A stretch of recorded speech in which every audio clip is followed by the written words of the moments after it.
Welcome everyone to the third Project Mercury NATO Innovation Showcase, brought to you by the NATO Allied Command Transformation in partnership with the Innovatrium. We're excited to showcase Cohort 3. My name is Mo Barrett, a retired U.S. Air Force colonel turned catalytic comedian, and I will be your MC for today's showcase. Now, today we have an incredibly diverse set of minds on this call, representatives from 15 countries. And if that sounds familiar, it should, because there are 48 nations doing the exact same things right now, just with better lighting and a Fox Sports contract. But we have 5 teams pulling players from across the entire NATO enterprise. Different passports, one mission, one roster. But what happens when you take the mixing away? You get Germany. One country, one roster, no multinational draft pool, no we picked up a midfielder from 3 other nations, just Germany showing up as Germany. This is also the Project Mercury Germany pilot, a national initiative to test the value of the program for national purposes. And pilots don't stay pilots forever. They either become programs or they become footnotes. And this is the kind of moment that's easy to recognize in hindsight and easy to miss in real time. So the FIFA World Cup tournament has also already started, so it's time for us to kick off this innovation showcase. Every player who steps onto a World Cup pitch has spent years training first, doing drills, tactics, learning to read a teammate's run before they make it, and Cohort 3 just finished their version of that. An academic program built on the same idea of how do you take a diverse group and turn it into a team that actually moves together as opposed to just existing as a roster of talented individuals standing in the same jersey. These teammates demonstrate a willingness to explore new territories and defy conventional categorizations and challenge existing norms to pave the way for something new. Project Mercury has already tasked these innovators to contribute in a more innovative and creative environment. These teams will mention the problems that they scoped and the real solutions they experimented with in order to pursue innovative solutions that might not be sought out otherwise. But today's showcase is not a pitch session. That's something they've already completed. Instead, this is a retrospective that will tell us about how their pitch went and also much more. Each team will share the story of its work, the setting they entered, the people and stakeholders that they came to understand, and the tensions they encountered and the moments that changed their thinking. You'll hear about concepts, prototypes, and possible next steps, but we want to understand what the teams learned, what surprised them, and what they would do differently, and what this experience reveals about working on real problems inside complex operational environments. Now, we are honored to have 4 esteemed match officials, aka our panel members, who will review today's presentations. They'll blow the whistle on any flagrant Zoom room etiquette violations and ultimately will select our award winners. First, we have, that's Jeff. If we could have General Peter Voss of the Royal Danish Air Force, and he brings decades of distinguished leadership across NATO, Danish defense, and international operations to his role today. As a panel member of this innovation showcase, he draws on his deep expertise in strategic enablement and resource management to help spotlight the next generation of transformative ideas. Major General Michael Traut brings decades of experience from across the German Air Force. He is the head, heart, and soul of the German military space program. With his vast operational expertise as a fighter controller in Afghanistan, he has a first-class understanding of joint and combined warfare. As the commander of the German Military Space Command, he possesses, like no other, an understanding of the unimaginable.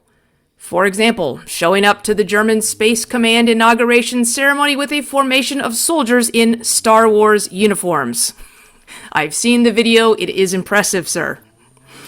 And Dr. Hilary Collins has a PhD in strategic design management and brings a wealth of diverse experience as an author in creative research and strategic design management, as well as from her lectures on design management, managing change, innovation, and entrepreneurship. Entrepreneurship, that's a hard word. And entrepreneurship, design thinking, and strategy in the US, France, UK, and the Middle East. And of course, Jeff DeGraff is the co-founder of the Innovatrium and longtime professor at the University of Michigan's Ross School of Business. He's an internationally recognized expert on innovation, creativity, and organizational change. We all know him as the Dean of Innovation, and he's helped global organizations like General Electric, Pfizer, Apple, and the U.S. Air Force build dynamic ecosystems to turn complexity into breakthrough performance. His mission is the democratization of innovation, making systemic innovation accessible to everyone, everywhere, every day. So thank you all for investing your time to make today's event a rich experience. I also want to recognize Cohort 3's head coach, Colonel Retired Jason Toga True, and Cohort 3's course director and master coach and halftime orange slicer, Lieutenant Colonel Retired Kelly Crash Sawyer, and master coach and performance analyst and offside flag specialist, Melissa Cleo Smith. And of course, our Innovatrium founders, Dr. Jeff and Stanny DeGraff. Ladies and gentlemen, it's now my pleasure to introduce the person who was instrumental in turning the NATO cohort oh my goodness, you guys, sorry. Turning the NATO cohort idea into reality. Jeroen Fransen, Project Manager, Innovation Hub, NATO Allied Command Transformation. Jeroen, over to you. Hi, good morning, everybody. Today we're celebrating something very special. It's our third showcase already. For me, that's a milestone that not only reflects progress, but even the collective power of innovation within NATO. And I want to quickly share with you why ACT Innovation believes that this initiative is necessary. We really look at Project Mercury as an enabler on how NATO can adapt, collaborate, and lead in this era of constant change. Why is innovation as such important in NATO? Well, I think everybody realizes that technology is evolving very, very quickly, and the global challenges are more complex. The capability to adapt is actually essential and so more and more becoming the only one that is actually relevant. However, it's very often overlooked. Innovation is not longer or not only a buzzword in NATO. We see now that with the Rapid Adoption Action Plan that was approved during the last summit, that nations are pushing hard on NATO to become quicker. Now we need to be able to absorb or adapt or adopt new technologies in 24 months, not 24 years, but 24 months. So I think we have a mission ahead of us. But to be effective innovators, we need to be proficient in 3 domains, and the teams went through this. You need to be able to collaborate. You need to bring diverse people together in a team to solve problems, these difficult problems. We need to be creative. We need to be able to break free from the status quo and see and embrace new possibilities. And of course, we need to share our knowledge. This is actually one of the activities that helps with that, is we need to share our and turning these ideas into action so that other people can learn from them as well. And of course, innovation is a skill. It's not only just for the happy few, it's a skill that we can develop. It's a skill that we can train. And Project Mercury is not just one of these typical NATO courses where you go and then you get a certificate. It's really about unlocking the skills that you have and also doing this in a team. But let's be honest, innovation doesn't happen in a vacuum. We have now a very strong, at least in my organization, a very strong top-down push for more and more innovation. But it doesn't happen by itself. We need to choose to act. So every one of us has the capability and ability by doing this program to shape NATO's future and by extension, the world around us. By adopting an innovative mindset, we can solve problems that others can't, and we can even solve the problems that we didn't in the beginning know how to solve. We can and we must drive the change within our organizations and beyond, and we need to make NATO not just resilient, but proactive. It needs to be ready for today's challenges and tomorrow's opportunities. Project Mercury is not only about skills, about your skills, it's also about building a movement. We have now, through the third cohort, I think we have reached a threshold of 100 people who graduated. We have hundreds of people who went through the workshops. And through Project Mercury, we are creating a global network of partnerships of people who think alike and who can help us tackle today's challenges with fresh perspectives and prepare for tomorrow's opportunities before they arrive. For these graduates, you're not just participants, you're now part of this innovation club. You have shown the initiative, the resilience, and the courage to step up. You're not just longer spectators, you can become change managers. So let's move forward, not just as individuals, but as a community of adaptable, resilient innovators. Together, we can build a NATO that is not just capable of surviving change, but actually seeks it and hopefully even can thrive in it. Thank you. Thank you, Jeroen. Appreciate that. Next up, we welcome to the screen Dr. Jeff DeGraff, the founder of the Innovatrium and builder of Project Mercury's curriculum. Over to you, Jeff. Well, I love what Jeroen had said. Most of the time when you have a crisis, it's a real problem, but for innovation, it's a rare opportunity. And I'd like to say to everyone, this is your moment. Special thank you to all of you who put in the extra time to build these capabilities, and particularly to the coaches who have helped with that. I want to share something with you. What's very interesting to me, 42 years ago, when I was a much younger man, my mentor was a man named Rudolf Arnheim. Those who study design thinking will know who he is. He's one of the founders of the field. And I'm his last doctoral student. So it's very wonderful to me that after 42 years of studying and working and trying to develop adaptive and creative mindsets in people at scale, to see NATO embracing this, seeing coming back into kind of where it started, where the whole thing started. It seems to me that the key thing here to know is that the age of answers is over. Anything that's a technical answer can be found in 1 second on your iPhone, right? So the notion is the new skill, and Jeroen has this exactly right. The new skill is adaptive mindset. The new skill is, can you deal with paradoxes, ambiguity, and can you do it in real time? And that's what this was really all about. The program is really all about building individuals who can build the cultures, the competencies, and the communities required to succeed in this very chaotic, disaggregating modern world. And I think that's where you're at. So number one, take a moment and just pat yourself on the back of the accomplishment. This is important because you went way above and beyond the duties. I cannot emphasize enough, momentum solves a lot of problems. So you really need to keep moving forward. That's the key. And I'm really going to ask you, who are you apprenticing? You've been apprenticed for a few months. Who are you apprenticing? I know I started out by saying I was apprenticed by one of the great thinkers of the field. And one of the things that makes me very happy is to see your coaches and other people who've really taken things on their own. For example, Thomas Belka, I just cannot say enough good things about what Thomas has done. Just amazing. Remember, all learning is developmental. You can't learn by thinking about stuff. You got to learn by trying to build stuff. See one, do one, teach one. That's how we all learn. There's always going to be failure. There's always going to be the people who are going to push back. But I want you to remember something really important. The more somebody fights an innovation, the more they believe they're protecting something sacred. So they're not the enemy. They're not bad. Can we just get through this phase of our civilization?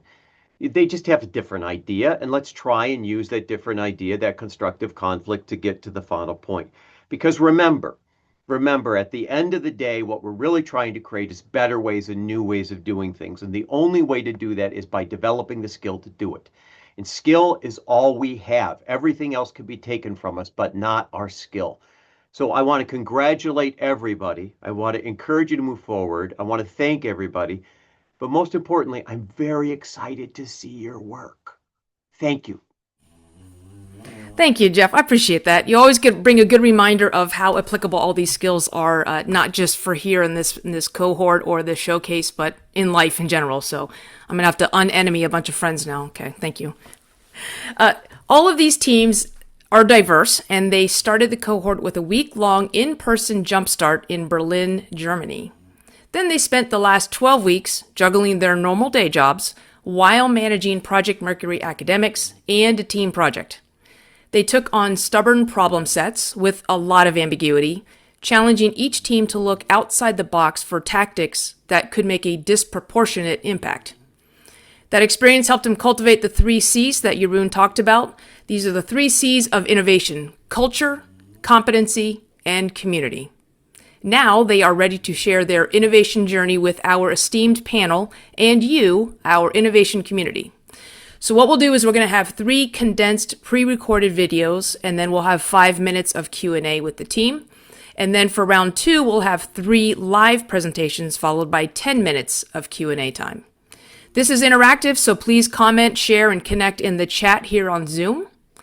And as we go into round 1, which are the pre-recorded videos, we need you to don your best critic jersey because you, the audience, will be voting on the best short version presentation at the end of these 3 videos.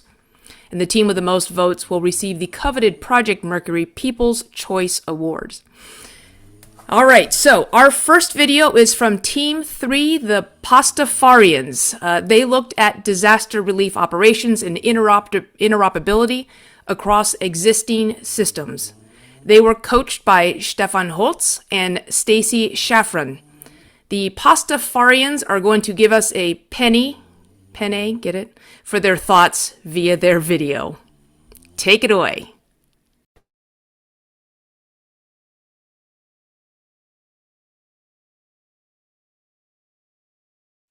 Every great project begins with a team. This one began with a band. Welcome to the Pastafarians. The challenge was revealed. A leap into the unknown. Some arrived gracefully, others less so. With guidance and a mysterious mission, the journey began. Then came the hard part. Research. Frameworks. Thinkific chapters. Endless sticky notes. For a while, the Pastafarians appeared trapped inside their own ideas.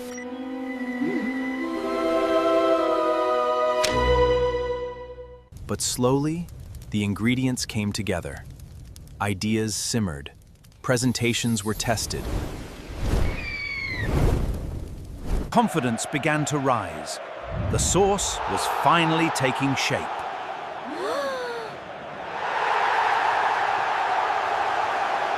With the finish line in sight, it became a race for support and buy-in. The team crossed the line together and finally earned the right to enjoy the pasta.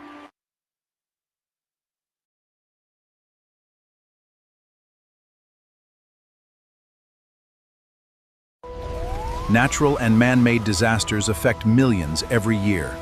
Humanitarian relief is not optional. It is our shared responsibility. Success depends on civilian and military actors working together through shared procedures, training, and understanding. Disasters are no longer rare events. Their impact now affects entire regions and threatens long-term stability. The challenge was clear. How can emerging mission networks improve humanitarian assistance and disaster response?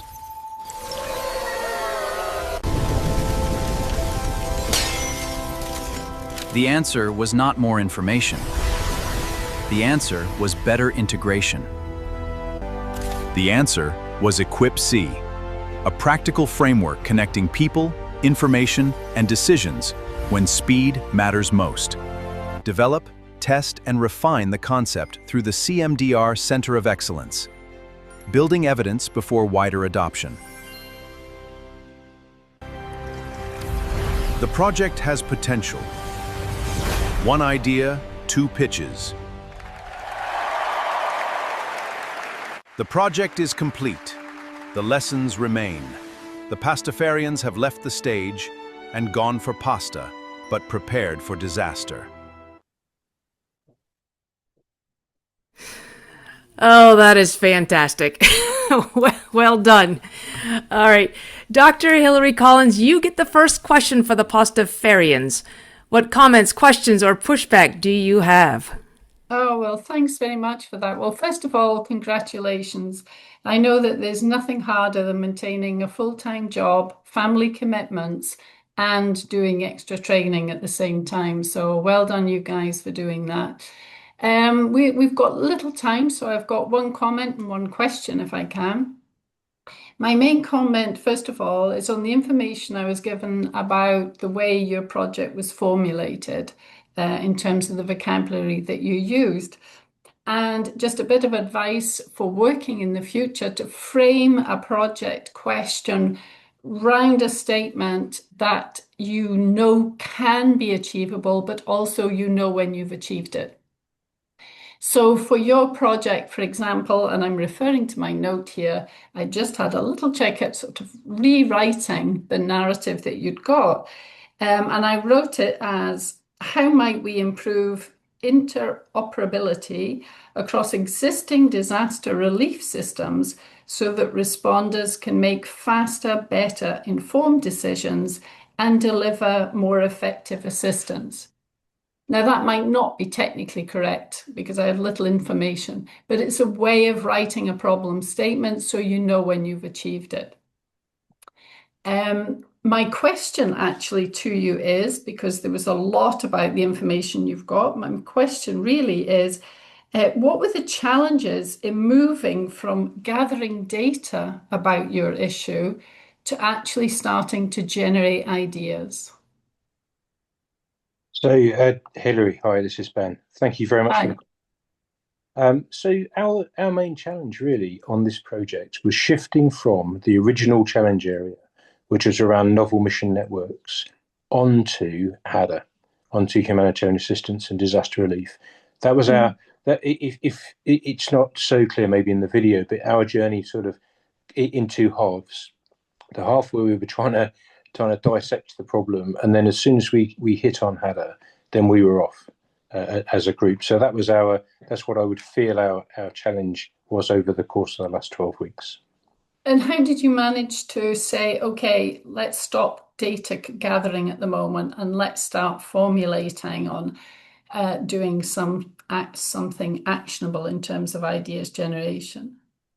So our gear shift was a kind of evolution in the sense of we were going through a cycle of interviews, and initially the interviews were quite mission heavy because that was our sort of primary challenge area. And then as we went through that journey, we I guess we just adapted, and then we sort of fairly smoothly then popped out the other side to give ourselves into this HADA space. But we were channeled that way slightly through the need to do something that had no security classification. So for the whole project, we had to stay away from cryptography, secret systems, and so on and so on. So that definitely took us a little bit of time to get to the right space. And then once we're in the right space with humanitarian assistance, we're off. And there's a definite gap. There's a definite gap between military support and the way that the current organisation is very, very civilian oriented. Could I jump in with a question? Yes, of course.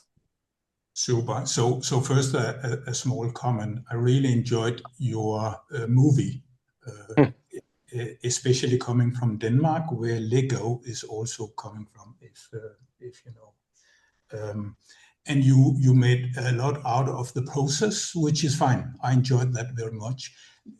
Less about the content of the solution, and that's perhaps what I'm curious about. Did you have the possibility to establish the system, to test it, and to see if it works in reality? So, sir, we took two routes, and in one of the last stills in the video, you'll have seen where it splits into two briefs. So the one inside my own headquarters, so I work for the Allied Reaction Force here in northern Italy. So that route we are progressing because we've got active humanitarian assistance missions. We have two to prosecute. So that is going forward. And then on the second route, we're still in discussion with the CMDR, so Crisis Management and Disaster Relief Centre of Excellence, alongside the EU Command Centre, alongside the Euro-Atlantic Disaster Relief Coordination Cell, which is NATO's small team. So a bunch of possibilities to take the second route forward. But we're definitely playing bomb forward, which is great. It's great to take something out of this course and move it beyond the beyond the 12 weeks. And we're still trying to play into into that second spacer. Super, good to hear. I can confirm that it is an issue what you have tried to solve here. We had recently a war game here at Shape where we were dealing with mortual affairs, how to handle dead civilian people in case of a crisis or conflict. And it's quite clear it is an area where we have rules. We have a lack of roles and responsibilities. We have lack of systems to communicate and to handle the information. So I really enjoyed your project here. Thank you. Thank you, sir. Yeah, that was great. And again, there's the, I appreciate the questions and the responses, and still there's activity in the chat too, so we can keep going with that too, but we want to keep moving on. So thank you to Team 3. Your presentation was definitely stroganoff to make us think. Again, if I have to explain, thank you. Somebody got my pasta puns. All right. Now we have Team 4, Shark, who looked at how to address core problems in operational requirement drafting to speed up the procurement cycle and just keep swimming. Team 4 was coached by Bart Hollins and Mike Guerrero, so let's roll their video. 12 weeks, one question, one team. This is the story of Project Mercury. How can NATO deliver mission-ready capabilities faster without losing trust, transparency, or interoperability? That was the question. We didn't have the answer. Not yet. We started apart. 5 people, 5 time zones. Very quickly, the interviews told us the same thing from different angles. NATO's capability process, slow, fragmented, difficult to navigate. 11 ongoing capabilities, 2 succeeded since 2018. The bottleneck wasn't delivery, it was credibility. Operators drafting in isolation with no visibility into what happens next, and a gap between what was asked for and what arrived. That is when we pivoted. Instead of trying to improve everything at once, we focused on one concrete moment, one user, one form. People know the mission gap, but struggle to express it in language that nations can fund and understand. Dory doesn't solve everything, it translates.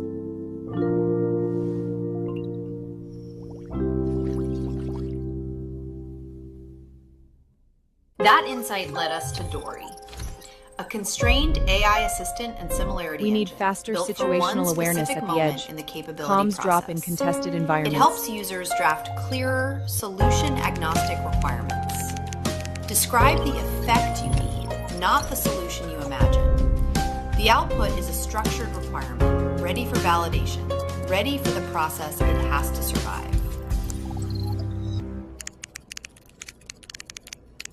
After our pitch to 2 sponsors, we learned something encouraging. Neither could provide existing data, but neither walked away. One sponsor offered a connection, an ORS expert, and the possibility of real test resources.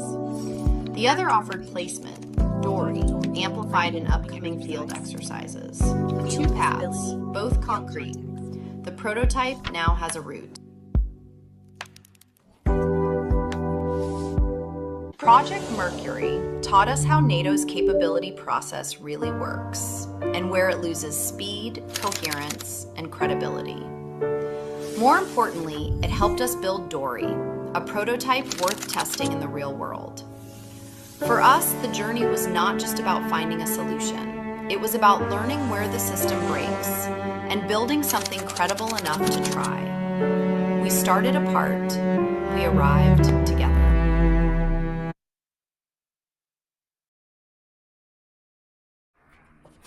Well done. That is impressive. This was, I got to step up my video production game. I remember this dry erase boards and slides and somebody saying next slide. So kudos to all these teams so far. General Voss, you get the first question. What comments, questions, or pushback do you have for this team? Thank you, Mo, and congratulations to the team. I really enjoyed watching this pitch, and it also relates to that this is all about what I am working with on a daily basis. I am the ACO lead when it comes to the capability delivery governance model, so I know everything about the pain point that was very nicely illustrated in this pitch. And I also enjoyed the introduction of artificial intelligence. I have today spent all day, it is in middle of the afternoon here in Europe.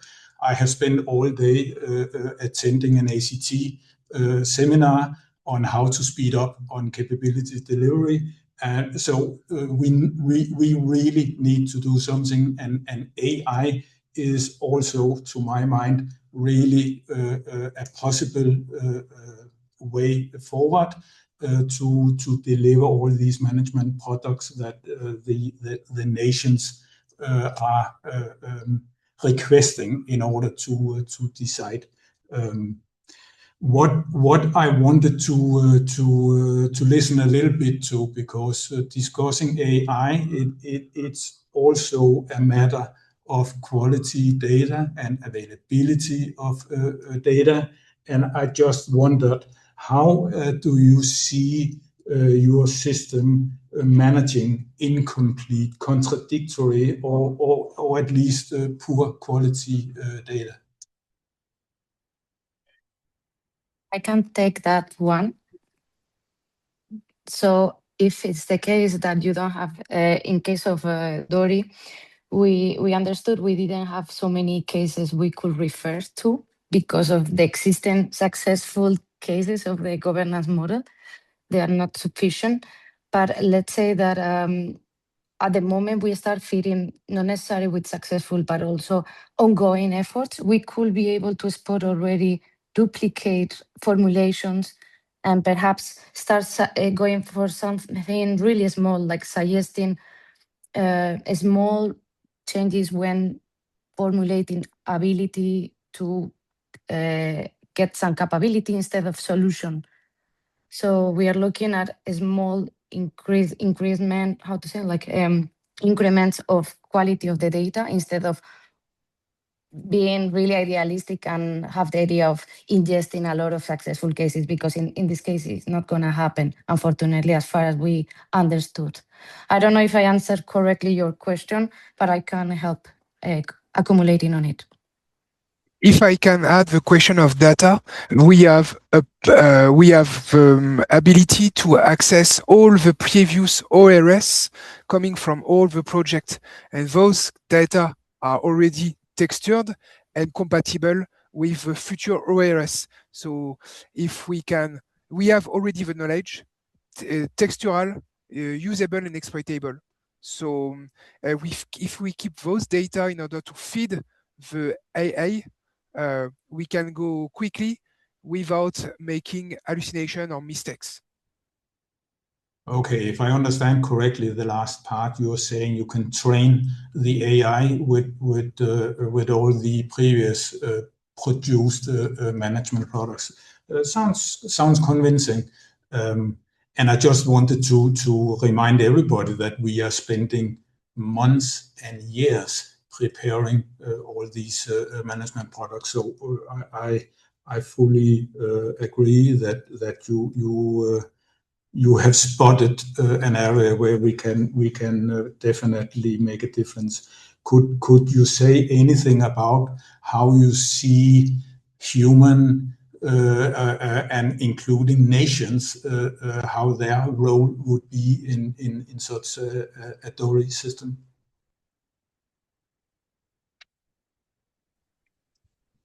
I can try to answer that one.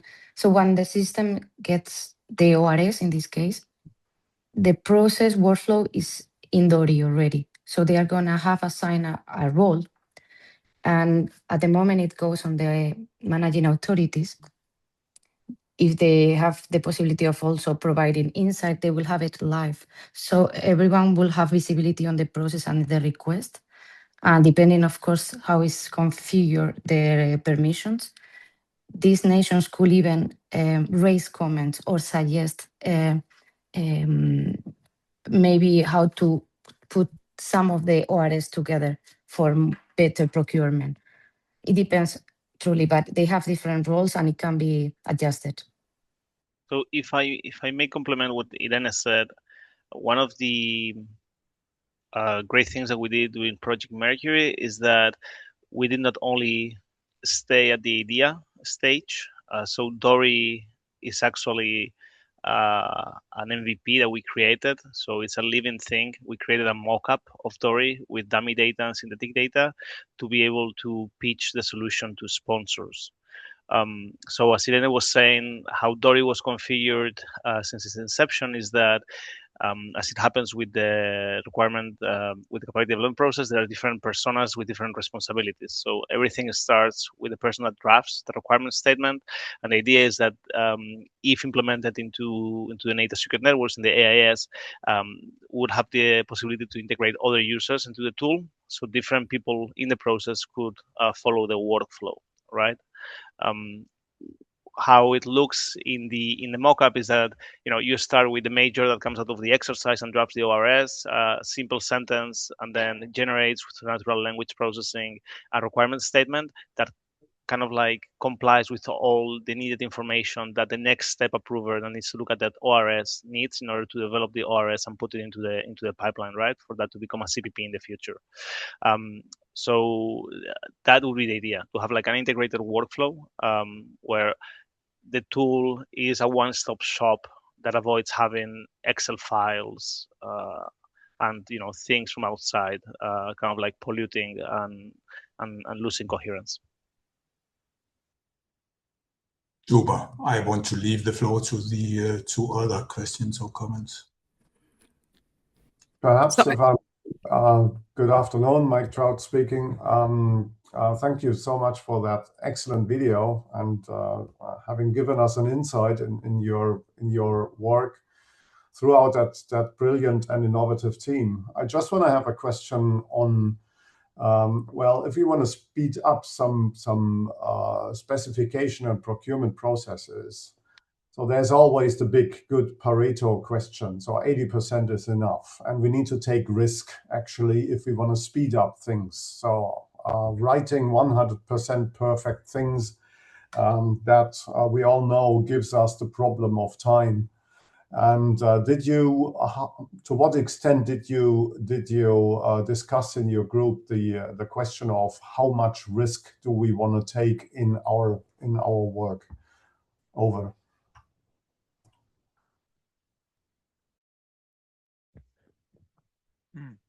Our platform is dedicated to be. Our platform should be tested directly in ACT by the staff officer in charge of the ORS.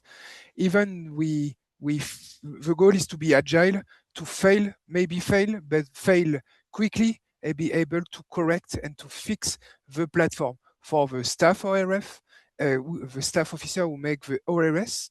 And if we are good, and if in this quick movement they adopt the platform, the goal is to be able then to connect to the bottom-up innovator from the ground, and even though the industrial side to be able to structure from the ORS to the final quote to accelerate the delivery. And I would like to complement on what my colleague said. So I think that one of the biggest risks that we took as a team, and as we showed in the video, is actually to focus on this drafting stage. Because in the governance model, like there are so many steps that could be improved. And here we took the bet to focus only on the drafting in order to avoid duplication or slowing down the process later, like maybe 2 or 3 years later. So I said that in itself, this was a risk that we took to try to fix the problem from the very beginning stage. All right, thank you very much. This is great conversation. I appreciate that. There is also a link in the chat for the mock-up. So if anybody wants to see that, and there's also some conversation. And this is also a good time to bring up that at the end of this showcase, we'll have breakout rooms for all the teams that are open so we can keep these conversations and networking going. So for now, Team 4, thank you. That was fantastic. And our last video presentation, apparently this is Shark Week here at Project Mercury. Team 6 is the InnoSharks, and this team took a bite at looking at better ways to turn distributed data into timely actions for the NATO decision makers. Team 6 was coached by Serge De Depo and Will Gates. Let's roll Team 6's video, please. Good afternoon. My name is Jared Stefani, and welcome to the final showcase for Team 3-6, the Innovation Sharks. Over the past few months, our team has looked into how the Alliance manages information, identifying where data flows and where there is friction. Let me first introduce you to the crew. Team 3-6 brought together individuals with diverse operational and technical backgrounds, united by a singular mission to complete Project Mercury to make NATO better. Since our jumpstart, the team has conducted 13 internal coordination meetings and 17 interviews. Of our 17 interviews, we identified Lieutenant Colonel Sean Scolian as our stakeholder, and we learned of his pain points that we are trying to resolve. He aimed to have a single source of truth of data in the Support Directorate of Joint Forces Command Brunsum, where he worked. Our stakeholder, Colonel Scolian, identified a central challenge that's not unique only to Joint Force Command Brunsum, but across NATO as a whole. And that is that decision makers lack timely, trusted insight from segmented manual data sources. So we aim to try to fix the fragmented data that was out there, the delayed decisions that were caused by the siloed information, and the manual burden it had on all the staff.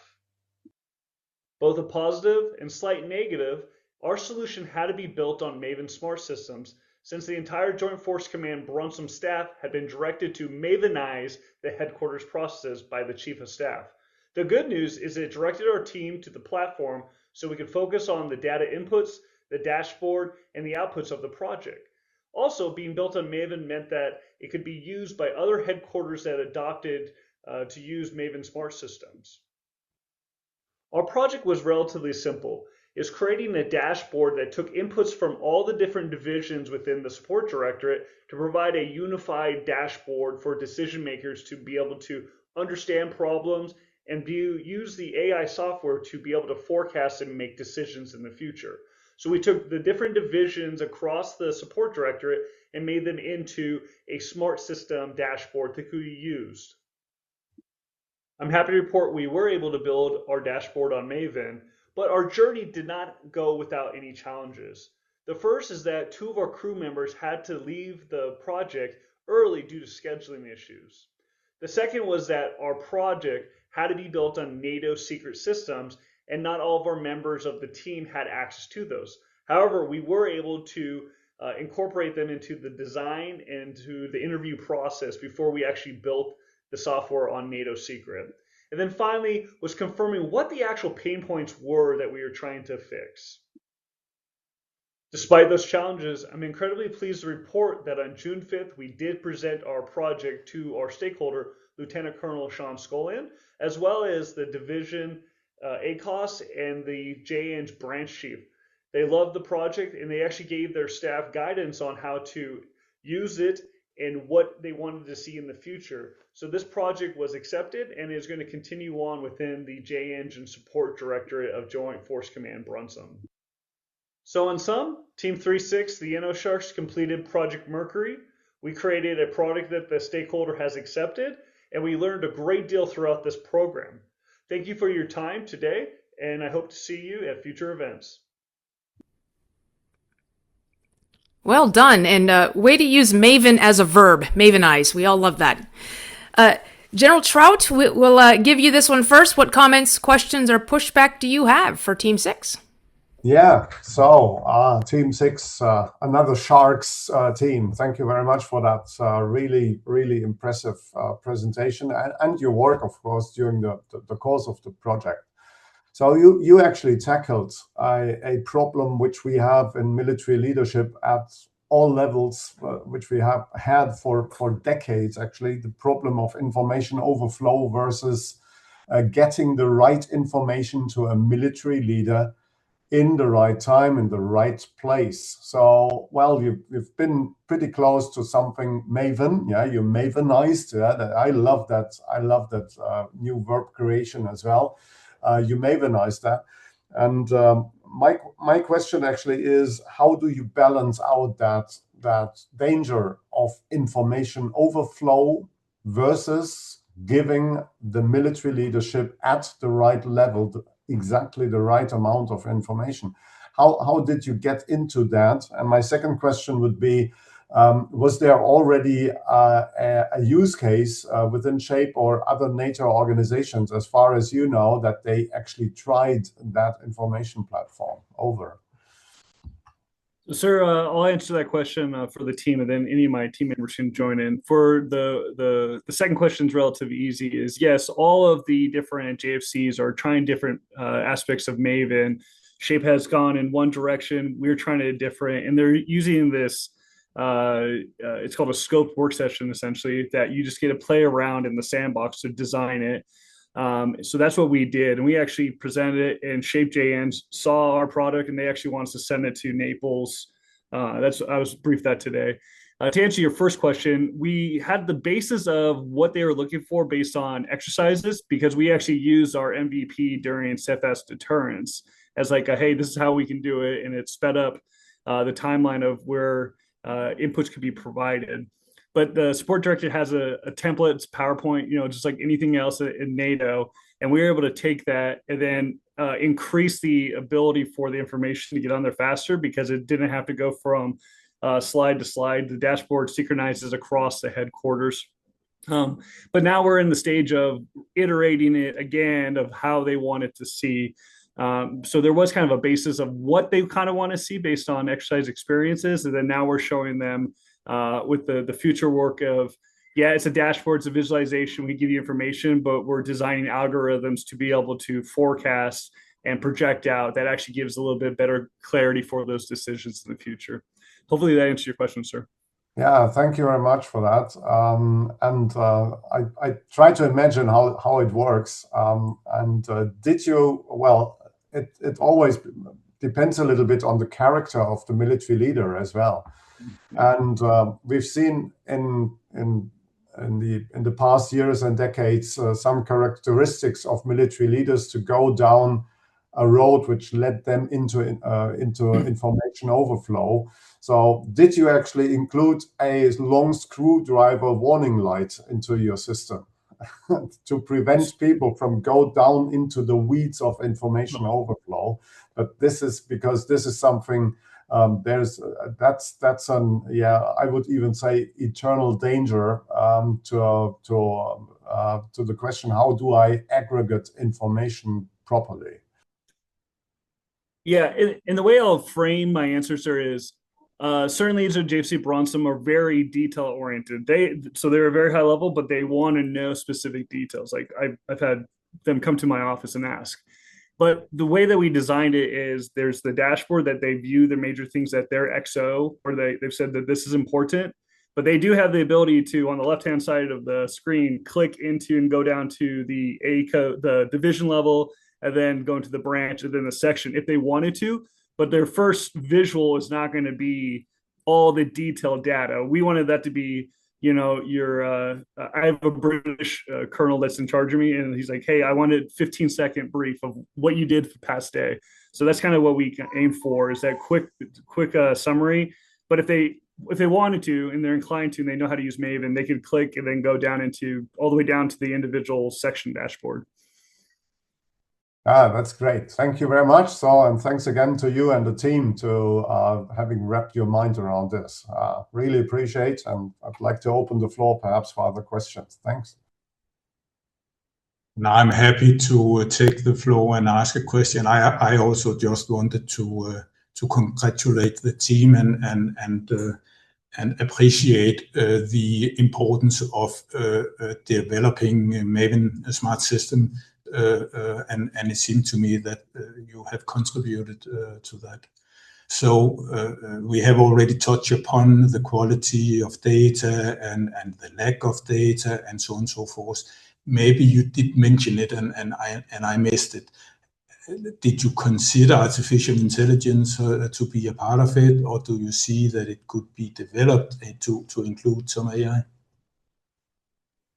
Sir, yes, it wasn't included as part of the brief, but the initial project was the visualization and bringing the stovepipes together. And then now we have drafted what the Maven AI system would use its AI, its large language model to be able to do.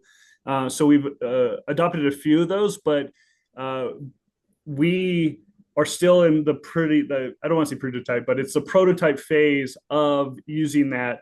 But I think within the next about 5 months, because they want to be force steadfast dual to have this fully operational with the AI working. I think over the summer, which is kind of slow during NATO, as you know, but then August, September, finalizing those AI softwares for what we want to do. Specifically within JEng, it's taking directly from JOCWatch and assess reps from nations to be able to clearly, show for example, the infrastructure statuses across the JOA live from the data that they get, and not have to have a human in there, and then showing trends of, hey, this is what happened.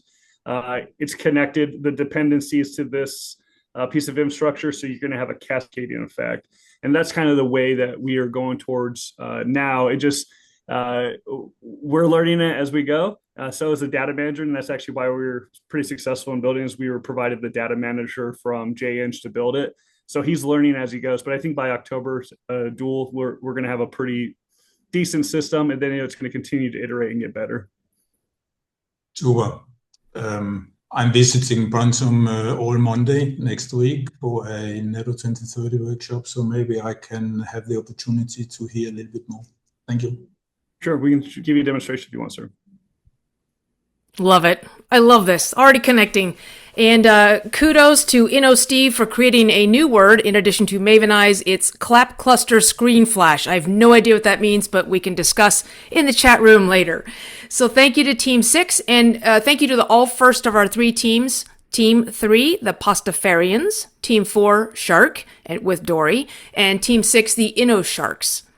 Now, to our Zoom community, this is your chance, because we're not going to go into penalty kicks to decide the score. It is your time to vote on the People's Choice Award, again, on these first 3. So they're going to open up a poll here, and you choose which team has proposed how to solve a real problem with a real solution, and if it has the wow factor. We're going to keep this open for only 2 minutes, no stoppage time, so exercise your right to vote, and we will collect the results and announce the winner during the awards portion of the showcase. Okay, teams 3, 4, and 6 can now relax until the awards portion, and we're going to transition to our second half of presentations, our 3 live presentations. Our first team is Team 1, Columbus. This is the German Project Mercury pilot program. They focused on improving disaster relief responses due to weaknesses in communication, responsibilities, and accountability between state actors. They were coached by Thomas Belka, Jan Peta, J.P. Kuhlman, and Eric Rydell. Again, if you have any questions or comments, you can use the chat feature to ask them, and we'll have 10 minutes for question after that. Team 1, you have the stage, the screen. Thank you, Mo. Germany is calling. We are Team Columbus. Basti, AG, Markus, Patsy, Marek, and Romy, that's me. 6 people who had never worked together before, supported by our coaches, Thomas and JP, and Eric, just as you said. In the next minute, Marek and I will just not present our idea Ortsbereit, which sounds pretty German, of course. We will show you how Project Mercury changed the way we understood the problem, and from information to activation. At the start, we thought we were working on crisis preparedness. And in the end, we learned just as much about assumptions, reality checks, and teamwork. And once upon the time, there was Jumpstart. Marek, take us back, please. Yeah, thank you, Naomi. Yeah, it started at a Jumpstart in Berlin. It was high energy. We had many impressions, of course, a lot of PowerPoint presentations, but we were not a team yet. And then one morning, we literally jumped into the cold water. So looking back, that became the symbol for the whole project because we moved before everything was clear and we learned by testing the reality. So we went out and tested it, Tommy. Yes, and we went back to reality, back to Zoom and to a lot of tools, and that was a great test for us as a team as well. We stick to our first idea, very simple. People need better crisis information, so we tested it.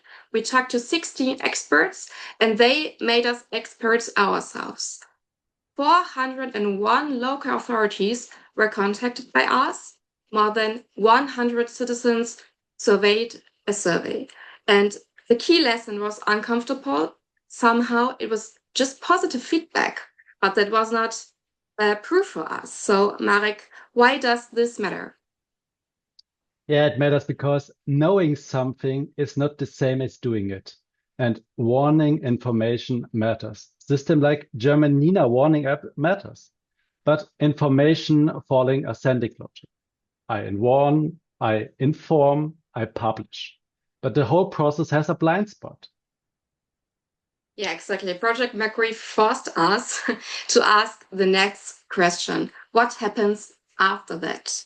And we realized this is not mainly an information gap, it's an activation gap. And this is what our product is all about. So Mark, maybe we can see something.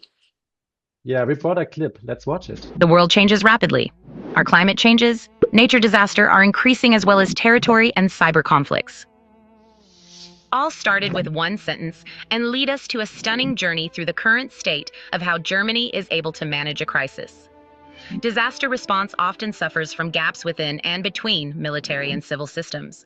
So Germany needs legal, structural, and procedural models that enable fast, coordinated action without confusion or duplication. With LEGO Serious Play, we created an abstract story. To find out if we are solving the right problem, we planned and held interviews, watched the weather, which is a metaphor to challenge our current solution, met at least twice every week, and asked ourselves how to enable creative people in and beside our structures to show up. We call them Trojan Lions. Over the last weeks, we talked to a lot of experts, including members of the German Parliament, Bundeswehr, the Blue Light Alliance, federals, and the private sector. We contacted all 400-tone districts in Germany. More than 80% did not respond. For us, this was not the end of our research. It was a symptom. So we started our own survey with 100 response. 76% would help others in a crisis. 43% would register before a crisis. Only 1% clearly says no. So the willingness is there. The system just does not capture it early enough. Our hypothesis is simple. Commitment before the crisis is stronger than goodwill during the crisis. Our idea is not to build another isolated app. Germany has warning systems, but it does not know who is ready to help. Our goal is to connect these dots. In a crisis, citizens receive alerts through tools like Nina or Catwarn. But today, these systems mainly warn people. They do not show coordinators who is available, what skills people have, where they are, and whether they can actually support. Citizens could register their skills once, voluntarily, and before a crisis. They could complete basic learning modules and keep their profile updated. In an emergency, coordinators would see who is available, where they are, what skills they bring, and whether they are already assigned somewhere else. Simple status logic: red, yellow, green. Today, emergency systems warn. Tomorrow, they should also help coordinate. This is not about replacing existing structures. It is about making them faster, clearer, and more resilient. Because in the next crisis, the question should not be, who might be willing to help? The question should be, who is ready, trained, available, and where do we need them first? That is the future Team Columbus is working toward, and Ortsbereit is our rocket. We want to launch as a pilot and hub. So, and that shift from information to activation created a big momentum. We were even invited as experts to an event with 100 other experts, and during the event we were overrun with questions. Even the deputy minister president wanted to know more and took our contact details, and during the event it was just crazy. And our sponsor, Colonel Traut, opened us already a door. He already named 3 mayors. They are ready to host us. So this is a real demand. This is real constraint, and it's a real field test ahead. So, and during the 12 weeks, we did not only talk and sit together. We built a bunch of stuff. We created a website, a responsive map for all 400 local authorities, an interview board, an activation workflow prototype, a pitch deck, and the explainer film you just saw. So, and our team learning journey was never easy peasy. Maybe Domi will tell you. Well, I think it was, sure enough. I think everyone's target sounds as well. What would we do differently now? We would test assumptions earlier. We would treat positive much critically, also on more time to step back, decide, and our most critical resource was never motivation. It was time. Lesson is a question we still ask ourselves. What did we not ask? And to take us home. Yeah, thank us, Domi. So for us, Project Mercury was never a straight line from idea to solution. We started with better information, but we ended with a clearer understanding of activation. So innovation is not about defending the first idea. It's about letting reality improve the idea. Project Mercury ends here as a program, but I'm absolutely on fire and I'm taking Oddsbright forward. So this is where Oddsbright leaves Project Mercury and enters this field. And Domi, what is our last call? We want to thank everyone involved in our idea, in our team. And if you want to deep dive in, I think you'll find a link in the chat. And with that, I say thank you again and hand over to Mo. Thank you so much. Well done. Oh, vielen Dank, right? Great work, Team One. And yes, that the pitch deck is in the chat, so that's great. Now it's time for the panel's questions and comments. Major General Traut, we're going to let you start the rebellion and resistance with any questions from the stormtroopers, for the stormtroopers of Team Columbus. You get the first question. Over to you, sir. Okay, thank you so much, Colonel Mo. Again, an impressive presentation, not only the presentation, but it shows really the depth and the work the big team has put into that question. So many things you did, and some very encouraging, but somehow discouraging things, like you asked 400 constituencies and only 20% did answer. This was really a sign that the problem hasn't, the consciousness of the problem hasn't even arrived there properly. So it's really a high time, not only in our country, well, perhaps other countries. Well, I'm speaking as a German, of course. The problem has to be worked on in our country really, really thoroughly by the responsible authorities. And actually, my question I wrote down in advance, you already answered it partly, because, well, you need to bring that brilliant idea to the responsible people. So you already got some feedback by the governments, by the federal states governments. You already got the feedback by your own sponsor, who happens to be responsible in one federal state for civil military collaboration, cooperation, and so on. So what do you think you need to bring your idea across to the real responsible people in Germany for public protection, for disaster relief? Would be my question number one. And secondly, well, to challenge you a little bit, you know, we do have a very thorough individual data protection legislation in Germany. Did you think about that during your work, and how would you handle that, especially in the process of individuals giving their data away to a certain organization or to a certain platform? I pretty much like your idea that it's not a one-way, but a two-way street, and not only warning people, but including people in the whole thing. So, but there's a question of data protection. I'm personally not a big fan of it, but I would like to ask you. So over in the first place. Thank you, sir, for asking us those questions. I try to answer them, but I also hope for backup from the team. I'm LG. So regarding your first question, what do you need? Well, first of all, I would say further confirmation. I mean, up to now, it's just has been a test during a project. But we are still missing huge amount of data, as already has been described in the chat. So to actually get the attention of all the officials, local authorities to answer those questions might be a first step to actually, conclude the picture.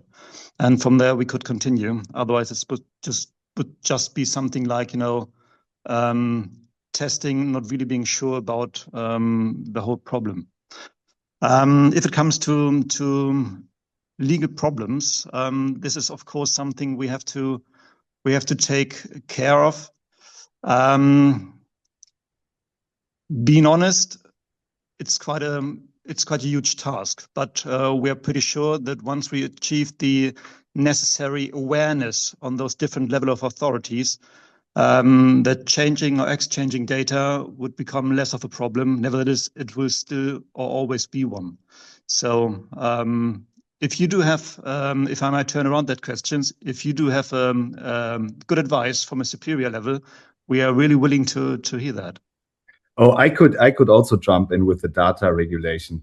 Well, we give our data to so many people, they just flash their AGBs and we say just yes because we want to use it. So we don't force anyone to do something they don't want. They just agree on it and that's done. Yeah, thank you very much for your answers. Sorry.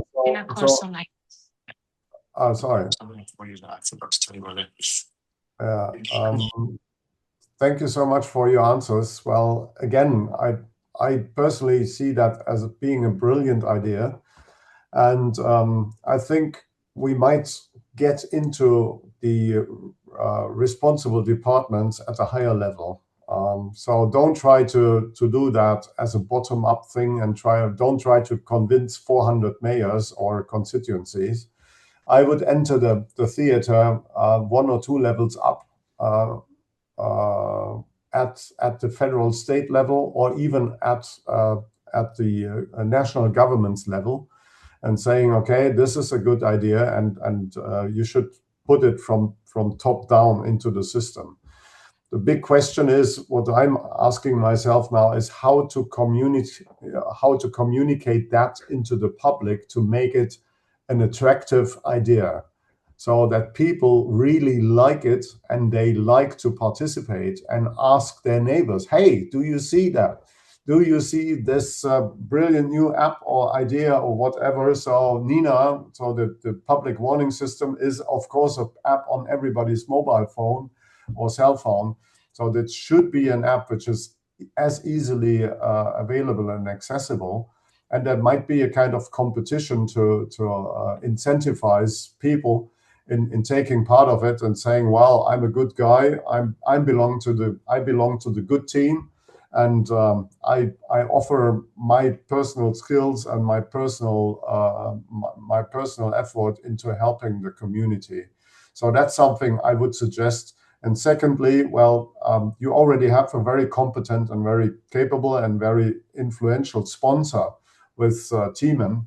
I think if you just continue to work with him and go down that way, and you will enter not only by our military structures, but by the structures of our Ministry of Interior, which is the responsible ministry in our government. Getting there at the top level and making them giving some inputs to the constituencies. That would be my recommendation to step forward. Again, brilliant idea. I will stop talking now. I could talk to you for another half an hour on that. Perhaps we could do that later on, but I would like to open the floor to the others. I'd like to build on the general's idea here. First of all, this was very well done, and I want to tip my hat to all of you. I have a sign in my office, you can't see it, that says facts don't change minds, experiences do, right? Facts don't change minds. And one of the things that I'm excited about in your presentation is the experience your team had. It's the reason Project Mercury works.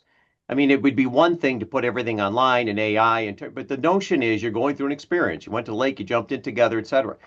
So my question is a simple one. I totally agree. The focus on the commitment for the crisis, a huge issue. And incidentally, that's how cults are formed. And not all cults are bad. Some of us wear the block M, right? Not are all bad. Coordinators, the key, this yellow part that I think you've really focused on. I think you're going to have to tighten up some things about decision rights, but that will come. Here becomes the issue. How is it that these people are going to have an experience like you had? Because if it's you, you're going to be small. You're not going to get out of your concentric circle. You need to think of this like concentric circles. At what point does this other group that you've enlisted start taking this forward and changing your ideas, doing things differently than maybe the way you would do this, if this makes sense? It doesn't mean they've locked you out. It means that the whole idea is somehow this idea is spreading. So what I'd like to hear is how are these other people going to have the experience, and how is that going to translate to scale that's sustainable? Okay, just start. Thank you, General Traut, for your time, and I'm happy to see you afterwards in the breakout room. And thank you, Jeff. Yeah, sure.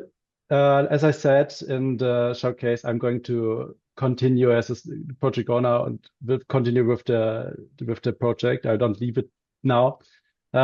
We sit every Wednesday 3 or 4 hours together and think about just both of your questions as a young founder team.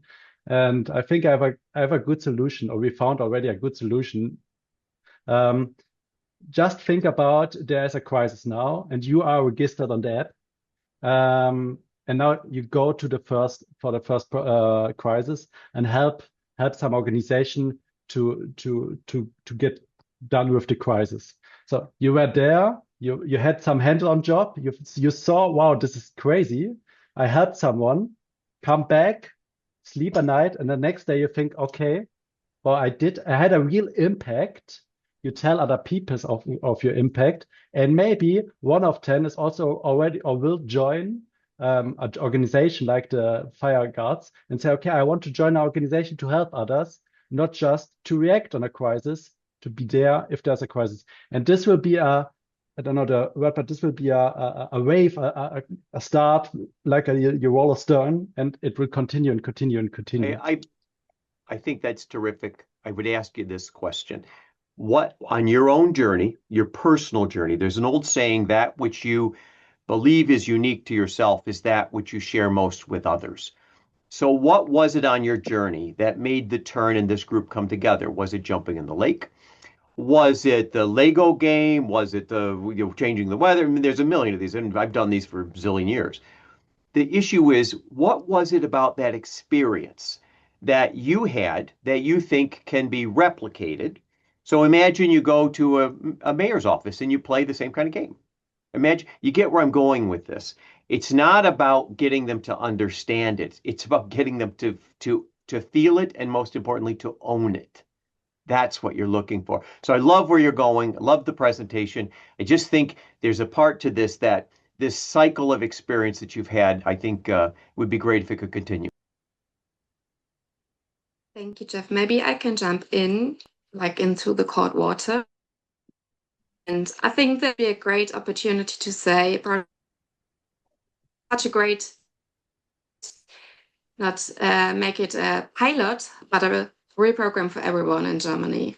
And the audience, maybe the stakeholders here, can take this message, talk to Thomas, and let's see what happens next year. And give me one time to jump in. Jeff, we had a talk to someone from the authorities. I pitched them Project Mercury, and they said, terrific, why is it not happening in Germany? So Thomas is aware of that. There's just a little moment which everyone could easily imagine. because the bone heart of an innovator is everyone is able to contribute something. Everyone. It doesn't depend on ranks, on any paperwork or something. And even this small idea is very adaptive how to activate people in crisis, because everyone is able to contribute something. Not everyone has special skills, but maybe lorries which he can provide or something like that. So this is a simple idea, and the simple one I'm the most powerful of. Thank you. This is great conversation, y'all, and there's some questions that are still coming up in the chat as well. I just want to point out bravo to Team 1. And Dr. DeGraff said he tipped his hat. I've never seen him take that hat off. So that is probably the highest praise you will ever get for Jeff DeGraff to take his hat off to tip it to someone. So bravo to Team 1. Let's keep the conversation going. And again, we will have breakout rooms at the end of this showcase. But next up, we have Team 2, the internationals, who looked at how to close the gap between promising concepts and deployed capabilities so that good ideas don't die in that space between experimentation and procurement. They were coached by Elastigirl Stravula Ustaglu and Mr. Incredible Kian Willix. So Columbus brought us the Trojan Lion, and now here are the internationals to present Snowcat.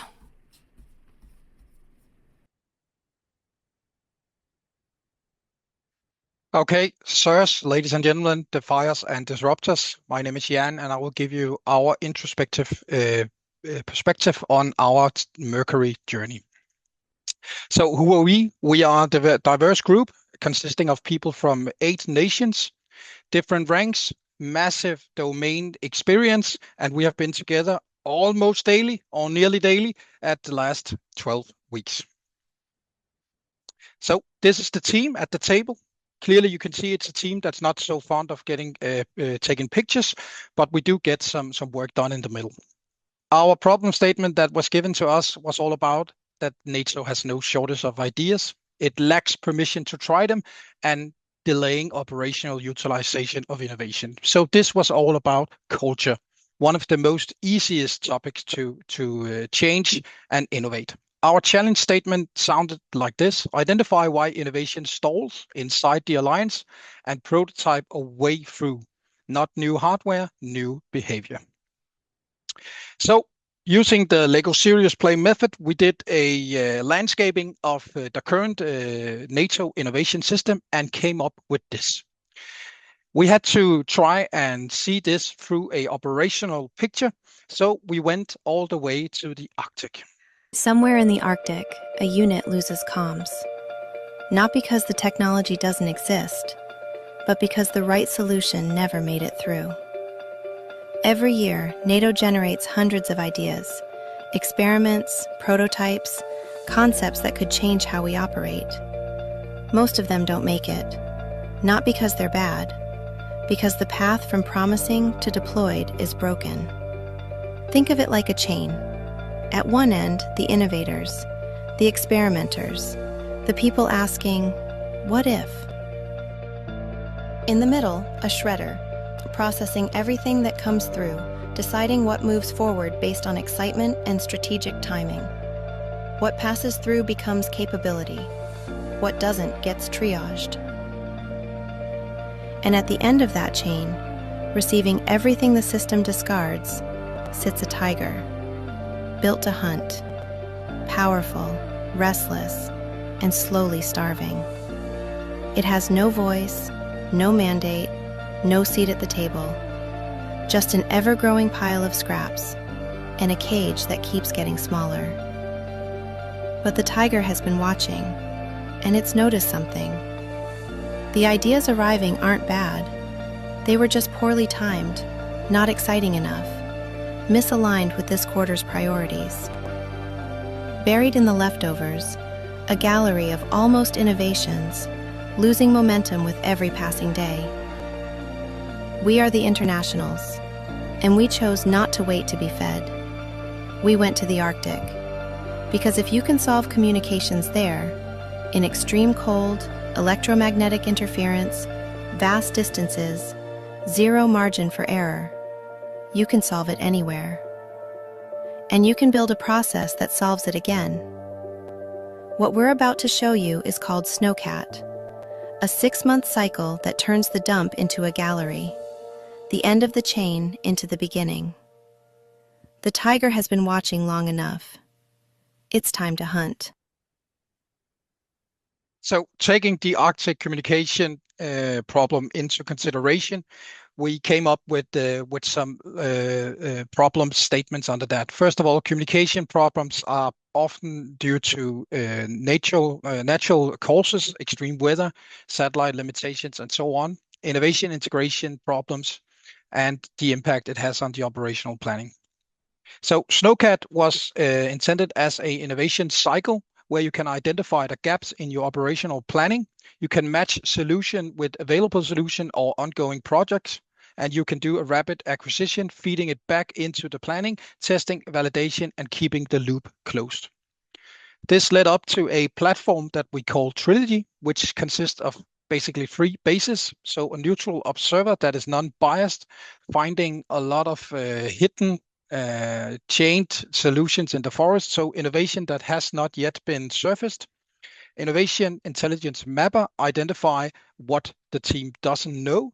And then at last, a innovation bridge that shows you the pathway to the solution onto your operation. Let's have a demo. This is the Trilogy, a NATO innovation system. You can run all 4 stages as a flow, from a data analysis to a problem statement, all the way into a program of record. Or you can use each part of the system as its own standalone activity. Stage 1 is your neutral observer, which takes exercise and planning data, allowing you to develop a problem statement to see what is actually occurring, how that is then developed into a risk analysis, and it gives you a problem statement onto that, which has been put towards a prioritization system that tells you to develop this solution first. It allows you to go into an innovation mapper, which goes across all your different systems of ecosystem, understanding what's around you, what your adversaries are doing, and then gives you a strategy to how to get into that solution onto your procurement bridge. And from the procurement bridge, you do a validation and showcase. It allows you to do a route advisor to what you require for your innovation activity or technology, and then shares that data and the innovation into the marketplace, where you can do joint procurement or you can order directly. And the final stage is the Pathfinder that actually lets you create all those artifacts that allows you to go from innovation idea to a program of record. So what have we learned from the process? Well, basically, most of our obstacles have been within ourselves. So first of all, a big risk aversion as a muscle memory, what we have been trained for, asking for permission and not having them given. We always waited for cover for experienced operator where we're willing to offer. And then, of course, we had some cultural gaps, both in our cultural background and in our time zone. 12 weeks, 3 phases. What have we done? We did a lot of discovery, so interviewing a massive amount of people across the NATO commands and communities, mapping where all the ideas they died and why, into a developing phase where we developed prototypes, playbooks for unit level innovation cell, and friction tested it with operators and delivered the Trilogy platform with pitch, videos, handover, and currently are doing pilot testing. So the result, as of now, 2 units are doing piloting. We have massively increased our innovation network with more than 40 teammates who are working on this project. And as of now, our traction is 5 interesting agents that could be positive of looking into this product in the future. And we will be happy to take any question you may have. Thank you.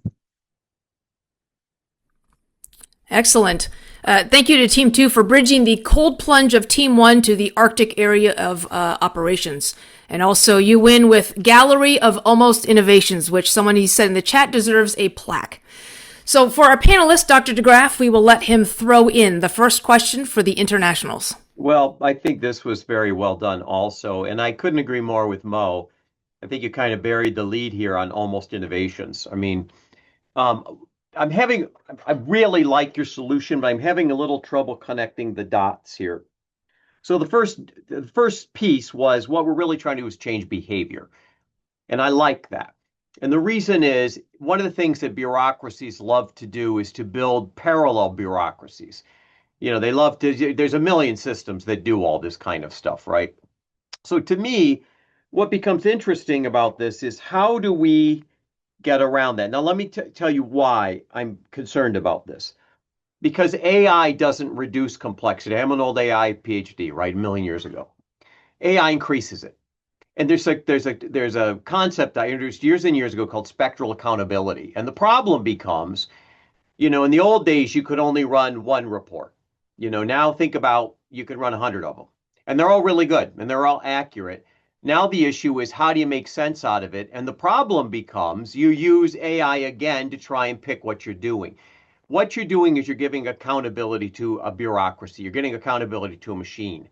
Think about what's happening now with autonomous vehicles that they kill people or stop the fire department from doing something. Who gets the ticket? Who goes to jail?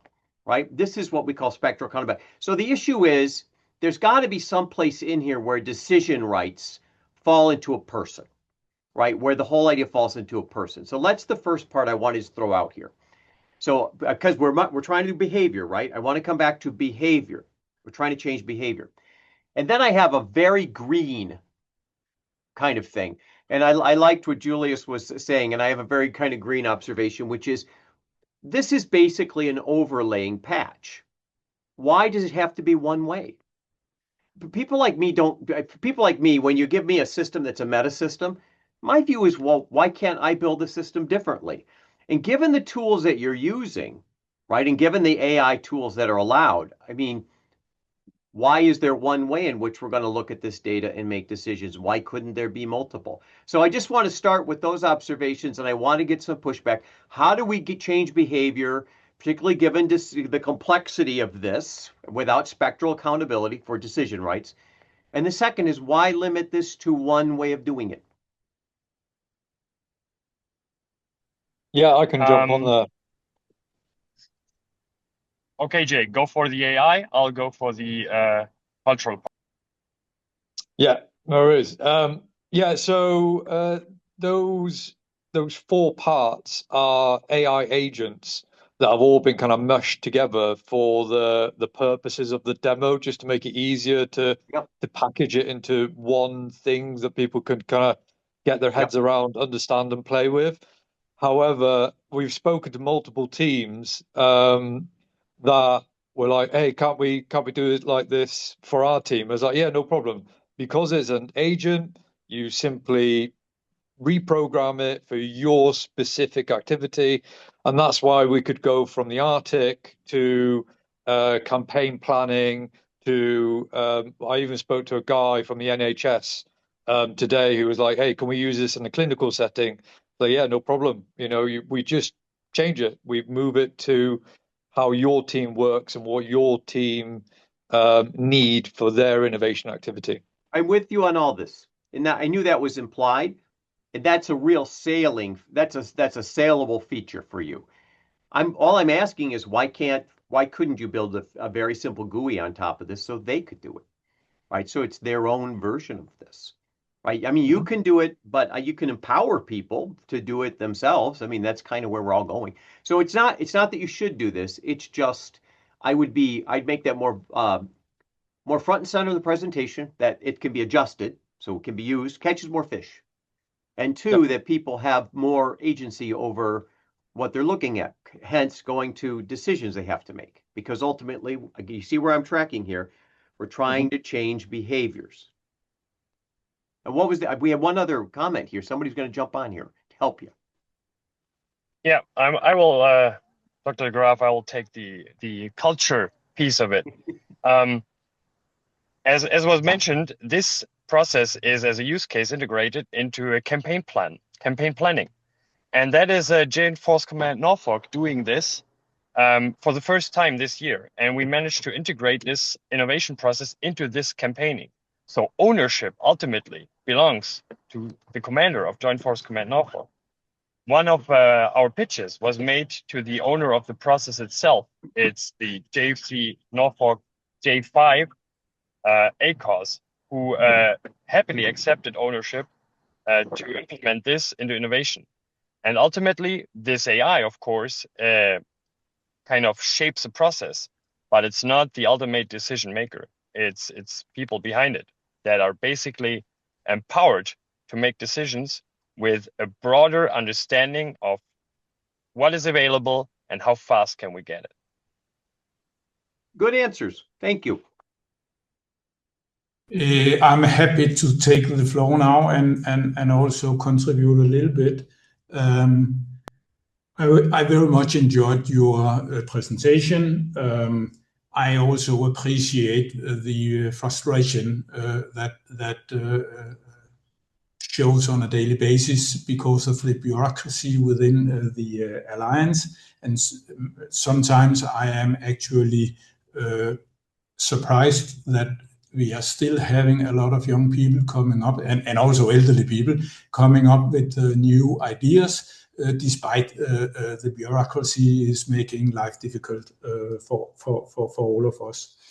However, sometimes you also need a little bit of patience and just to make you aware, the acceleration fund that was authorized by the Council, NATO Council last week, delegating a sum of money, 50 million euros to Secure. The first project that we are moving on is increased SATCOM in the High North. Maybe as a result of your focus, who knows? What I wanted to ask you is, how do you see that we can speed up this decision making? I mean, we have improved over the last 4 or 5 years. I can assure you, we need to improve better. But how do you see who should fund all these innovation matters?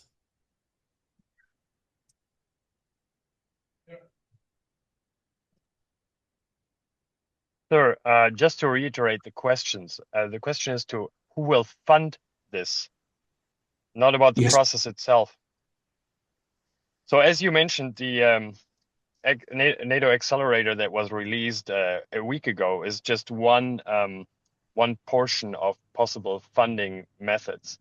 In our interviews, and we had about 50 of them, I think each interview we found other ways of procuring funding or innovation databases that were hidden somewhere within NATO, within the nations.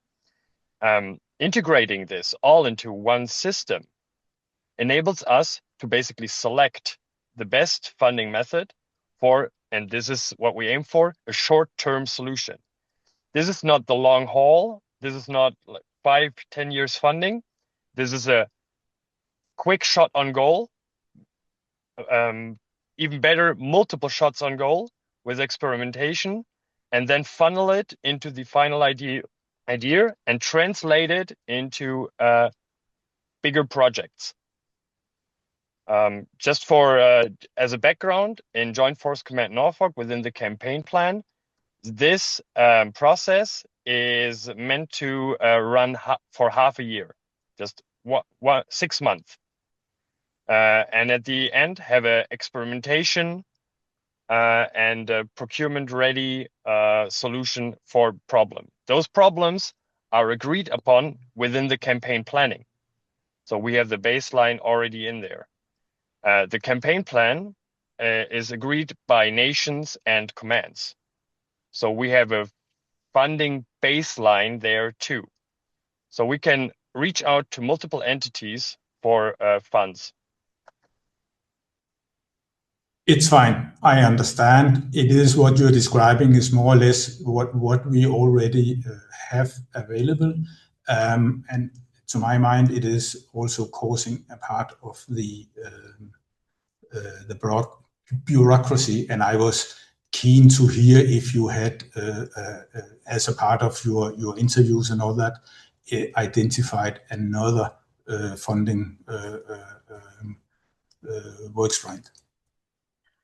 So if I may jump in, this is Fatma Yavaş from Team 2. I'm working at Shape J2 Captive.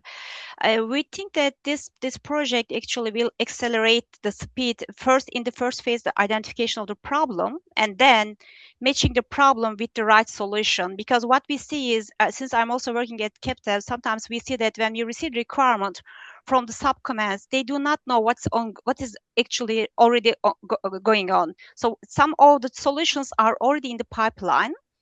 So after the right match is done, then there may be some different funding solutions. As you mentioned, acceleration funding can be one of them. So depending on the solution, we think that we can go to the right funding mechanism. It may be or innovation funding from ACT, or maybe if it will be part of the already ongoing CFCDJM, it can be NCIP funding. So we do not want to jump directly for the funding for the solution. For sure, for the pilot, it can be innovation funding if it's available. But for the after step 2, after phase 2, the funding mechanism may change depending on the solution. So this is how we see it over. Hopefully this helps for our perspective. Thank you. I understand. Thank you very much. Excellent. Thank you, Team 2. I also want to point out back in the chat, Dr. Hilary Collins has some questions and some feedback and is just dropping general knowledge in there. So make sure we're going through there so we can address those questions and take on that feedback.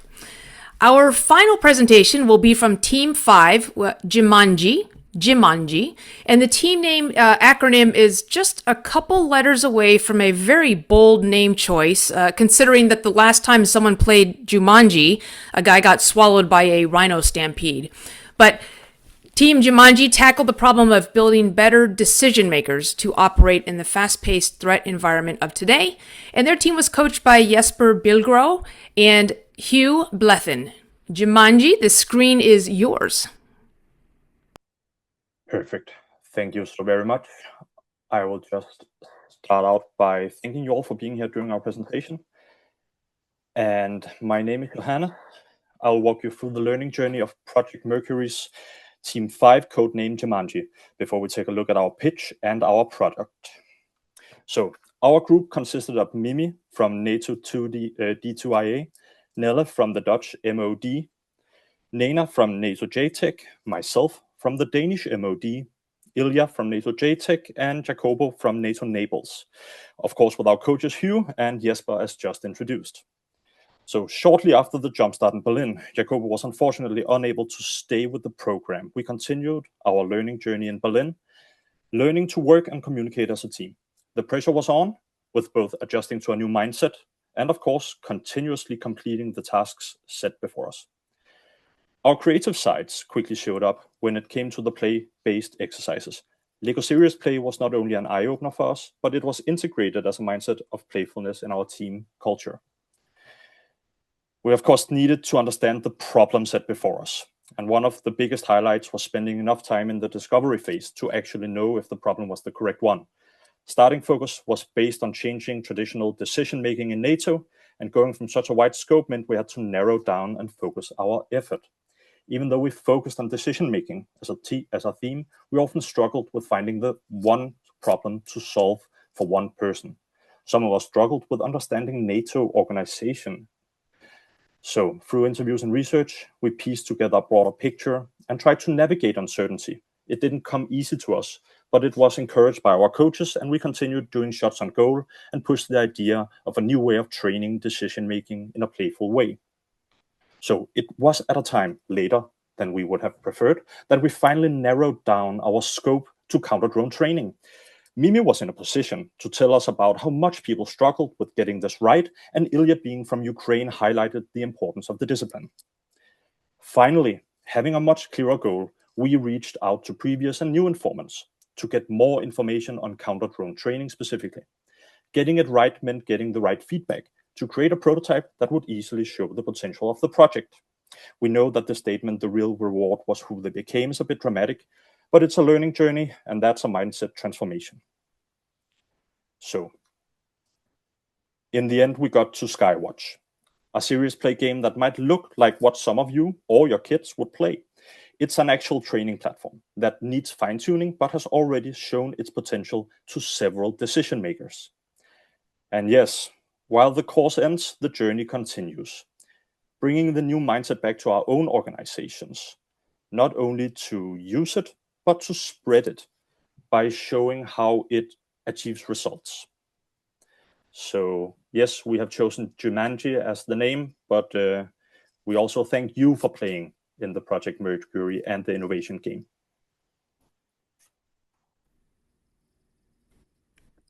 And I will continue with the showcase for our MVP. Let me just wait a second.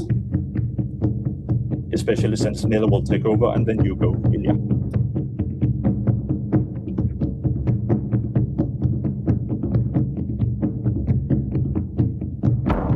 The request, please.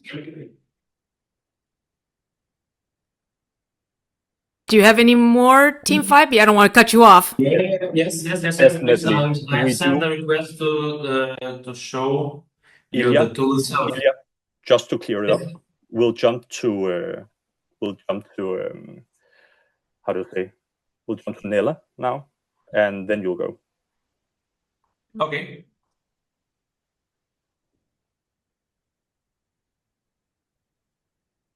Nella, your turn. It helped. My God, we have been stuck in this Jumanji board for 12 weeks. It created so much distress. But we found something, and this was a journey, as Johannes already described. But the whole Jumanji chain was terrible. And thank you, Mo, for mentioning. We had fights with monkeys, elephants, and tigers. But we found a solution. So please, Johannes, can you share the slide deck of what the content of our project actually became?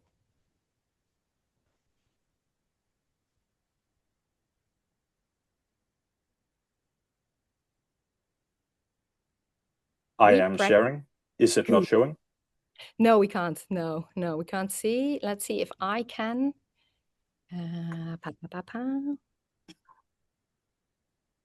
Let's see. Maybe I have it. This just shows that no matter how much you train this, we practiced so well. So I'm showing my entire screen now. Are you seeing this? Yes, we can. Thank you so much, Johannes. I think we still have some monkeys in our minds or something. Let's see. So we came from the whole HQ2, the whole problem.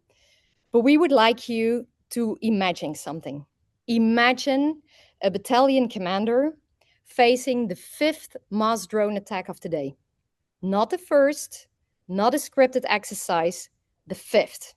So today's threats, and you can jump already to the second one if you want, Johannes, they are continuous, they're adaptive, and increasingly AI-enabled. Yet much of the training still remains episodic, static, predictable. And our team key insight is very simple. Training today is episodic and static, while the threat is continuous and adaptive. And that gap is becoming an operational risk. So if you jump to the next slide, thank you, Johannes. We explored this challenge, and we discovered actually something very important, because NATO already has excellent simulators. They have training systems, they have war games, and we are definitely not trying to replace them. The gap is somewhere else. Most existing systems train the procedures, the operators, the technical skills, and we are focused on training those future leaders.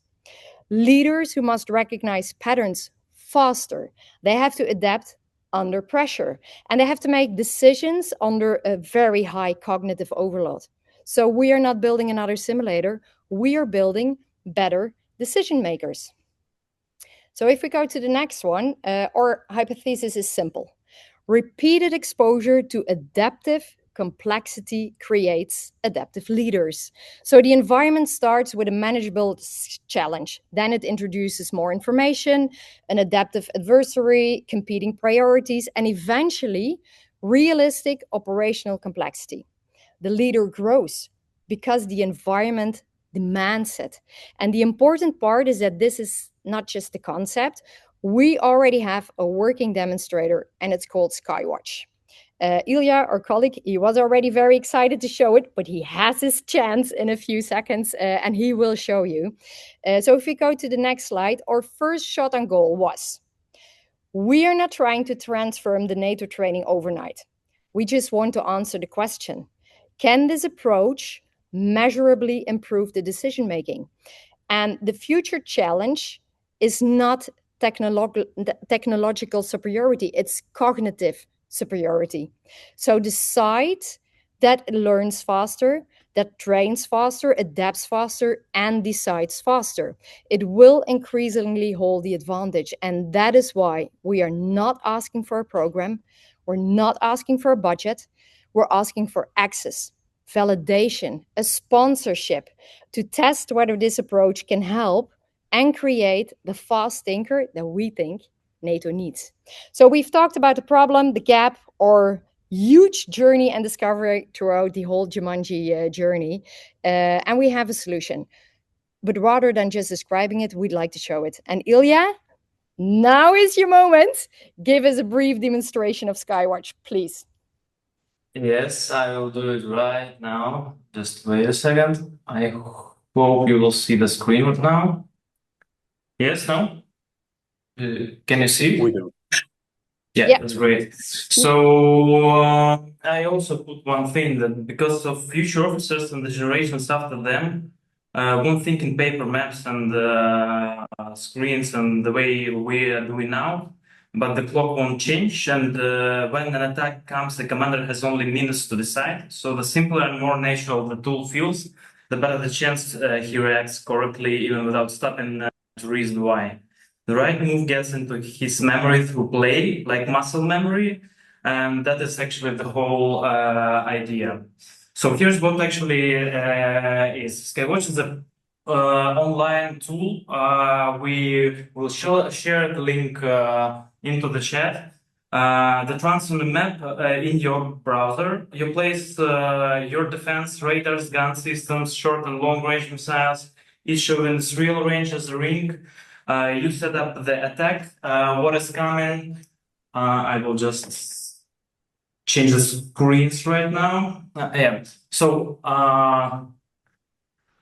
you press play and watch it unfold in real time. Threats coming in, your system detecting and firing, comes some stuff, some leaking through.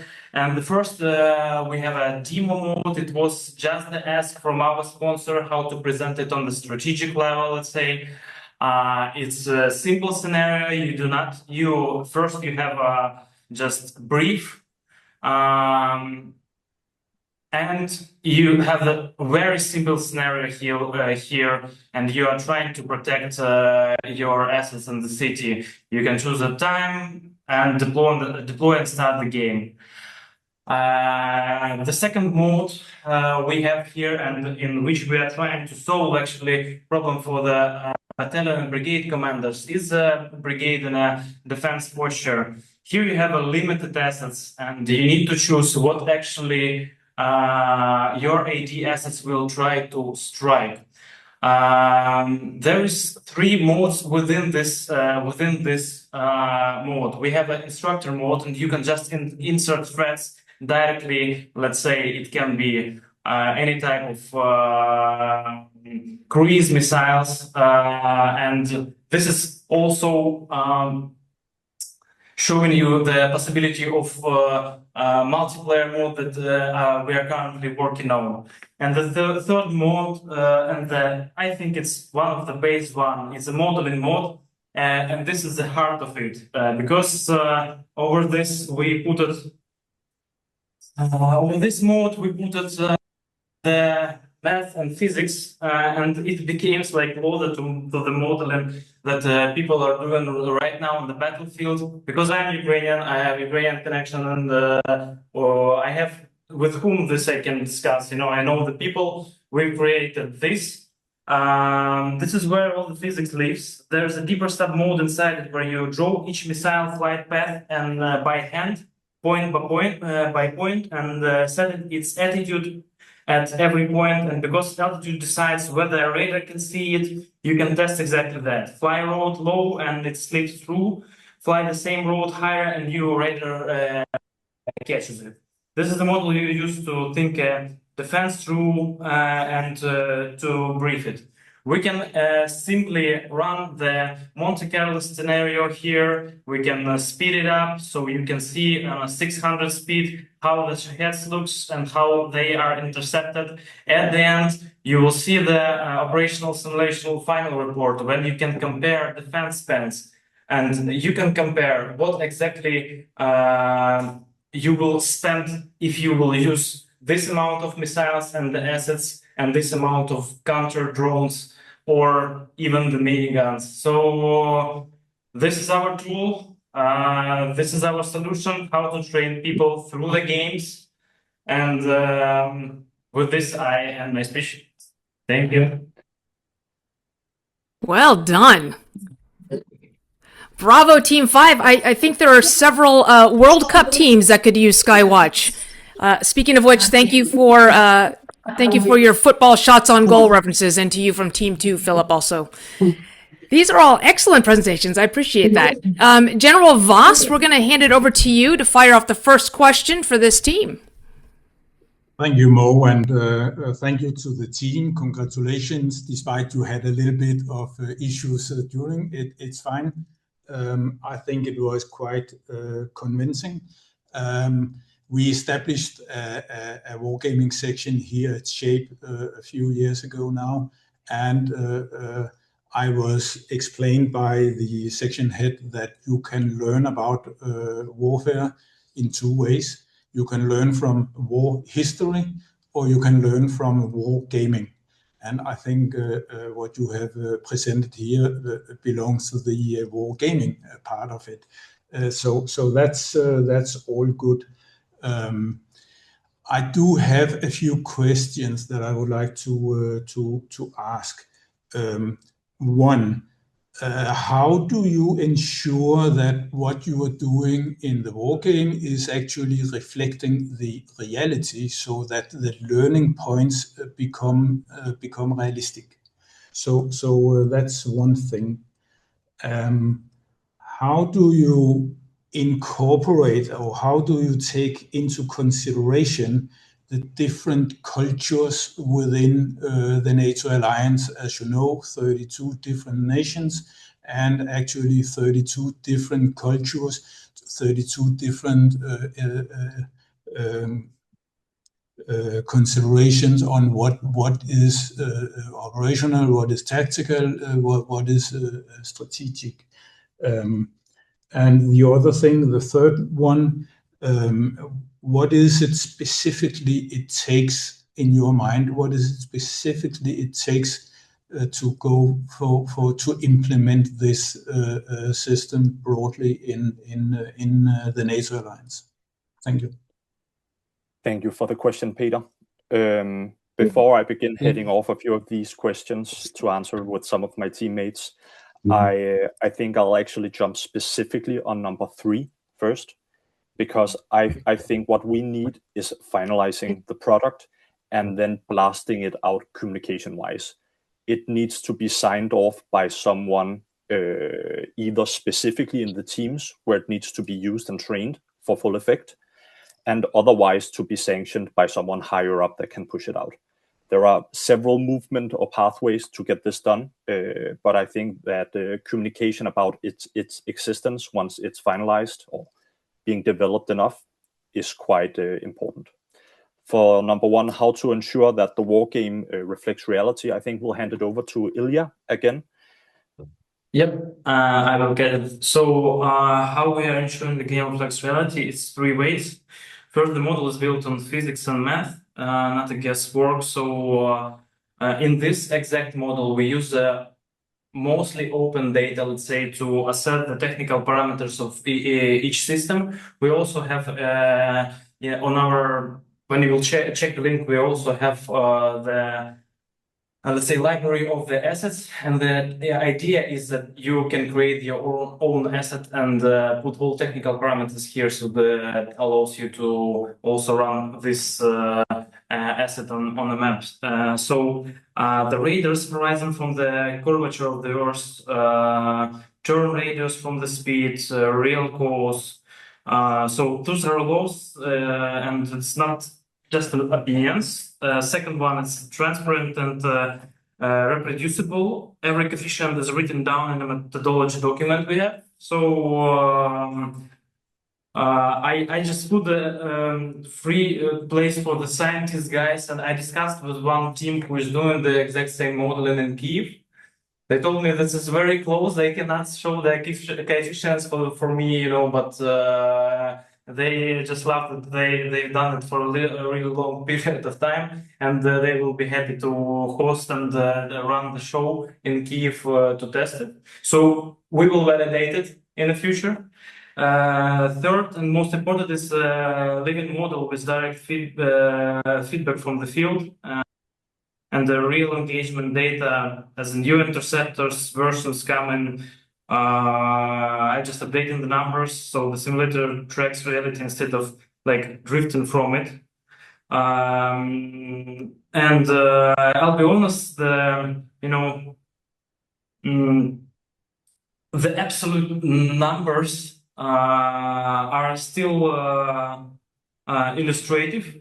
They are very close, but still illustrated, because we try to keep it unclassified. Let's be honest. I'm running this on my nasal laptop. I deployed it through Vercel and GitHub, and that's all. I cannot run the classified data here, you know, and that's why this model is very close to reality, not the reality itself. So it's not the simulation, but the idea is to create the tool that can allow you to simulate based on your own data. So you can just run your show by yourself, and people just can take it and run it based on data they have. Over. Perfect. I'll throw the second question towards Mimi regarding the considerations of cultures between the 32 nations as mentioned. Yeah. No, thank you for that, and awesome jobs.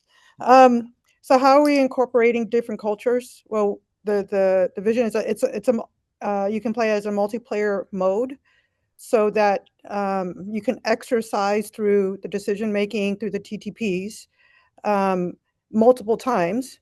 This is learning from what we've taken away from how the Special Operation Forces do it. They run through a lot of different scenarios together. Therefore, then they start to build trust in each other, and they're able to exercise through it and improve any kind of shortcomings. Plus, linking to what Ilya said about reality too, it's one of the outputs and outcomes of the game is that there's an analysis that is done with recommendations on how to improve. And this is taken from also the lessons learned and scenarios and what's been caught as lessons identified in the Ukrainian battlefield. Over.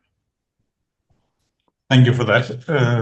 It quite convincingly answered, and that cultural part is to me very important, because it is something that we are not only in the wargaming but in all aspects of the alliance that we are working on, and such a game as yours could actually educate us and perhaps also provides a more common understanding of the standards. So thank you very much. I think the last comment was absolutely important that I think it's Mimi made. You started out with the premise that what you're trying to do is better decision making, which I appreciate. I think that's great. And we got into this whole thing about playing a video game. What I'd be very interested in, which is your last comment, is how are we dealing with cognitive mobility, which is really what you're looking at here, right? I mean, there's a lot of Ethan Kross is across the hallway from the best-selling writer on this whole idea, right? So the notion is not just what the benchmark is of where you're at, sort of like, are you a novice, are you a master at this, but also how are we developing this? So that last comment, I think, is kind of, it's not the caboose, it's actually the engine that drives the train. What we're really looking for is we're looking to identify who those people are who already have cognitive mobility, if I'm understanding this properly. We're looking to see if this instrument actually improves that over time, which I suspect it will. That was the general's comment. So I think the last piece is I would simply pick a scale for cognitive mobility that exists, that's been validated, and I would basically use it. Great idea. Great concept, guys. General Traut? Thank you. Yeah. Go ahead, sir. If I may, congratulations, Team 5. You really touched my soul and my heart. Because of my heritage as an air defense officer and air battle management officer in my past. And the second thing I would like to mention is, well, I had the honor to command the German Air Force Academy for a couple of years, not too long ago. And serious gaming was one of my big topics I tried to develop inside our whole thing. And I can reassure you that you are exactly on the right path to develop new innovative tools to make people play, and to make people not only play the system, which might be fixed, so to be as flexible as possible in your parameters. So you create perhaps new environments, and it doesn't actually matter if you are close to the real technical data of a system. So our experience, because we've been doing a serious air wargaming in the German Air Force Academy for a couple of years right now, using a publicly available tool and developing those wargaming things. And by creating new weapon system, actually, you could actually play that in the future. To give another Star Wars analogy, you could put technical data of X-Wing fighters and the Death Star in it and play it. And the big point is not playing technical scenarios, but getting those tactical factors into decision makers. So I'm absolutely excited about your proposal and your tool. And I actually would like to bring you together with my former wargaming people at the German Air Force Academy. Perhaps there might be a pretty good exchange between those guys and you guys in order to further develop the tool. So thank you very much. I don't have any question. I just want to share that comment. Thank you so much. That is fantastic. Great connection. Thank you, sir. I appreciate that. I'm just going to wait for the board game to come out. So then I'll put the X-Wing fighter in a Lego format in the board game. So this is all coming together for me. So bravo, Team 5. And Nayla, I'm glad you survived the monkeys. It's good to have you back. So thank you all for these excellent presentations, and great job to all the teams. There's some really good conversation going in that, and I want to be respectful of people's time. So there are still questions in the chat, and the teams will also be available in breakout rooms after the showcase. So to warm up the breakout rooms, our panel members, just the panel members, will now head to the panel member breakout room. They're going to review any video assistant referee footage to deliberate over the team's presentations. So esteemed panel members, you should see a button at the bottom of your screen to join the breakout rooms. Team members, you'll stay here for the discussion. You'll go to the breakout rooms later. So team members should stay here. And while our panelists head out, we will have the distinct pleasure of welcoming a few NATO alumni members of Project Mercury who work in the NATO innovation space. And they're going to discuss what it takes to be an innovator, especially in this complex organization like NATO. The alumni members will be joined by Stacy Shafran, who is a seasoned Project Mercury coach and a retired public affairs officer in the U.S. So again, we'll monitor the chat, and Stacy, I'll let you run this, and we can use the chat and just coming off a mute and having a good conversation. Thanks, Mo. Hi, everyone. Welcome to this fireside chat. We have a few minutes to have a really interesting discussion with Bart and Hugh. So innovation is often framed as technology, new software, new hardware, new capabilities. But in an alliance of 32 nations, technology is rarely the hardest part, as we know. The harder challenge is helping institutions adopt new ideas, challenge old assumptions, and change the way they work. That's where innovators and change makers come in, like all of you. They create change from the inside the system, and they don't always have the authority. They don't always have the resources, but where there's a will, there's a way, and they find the ways to move ideas forward anyway.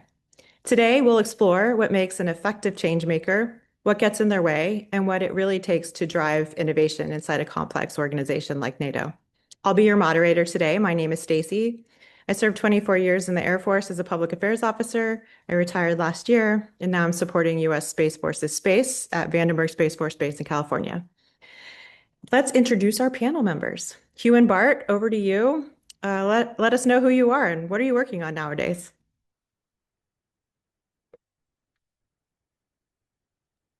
I guess we are both incredibly humble. Hugh, I just beat you to it. So my name is Bart. I work at Allied Command Transformation as SACT's innovation broker, which pretty much means that I get to see a lot of these galleries of almost innovations that we talked about earlier in this showcase. So very happy to be here. In my daily job, I coach innovation teams. I work with innovation teams inside nations to push innovation forward. And here at the Innovation Branch, we work on the beacon projects inside NATO, such as Task Force X. And I'll stop the marketing right there. Hugh, over to you, man. Good to see you.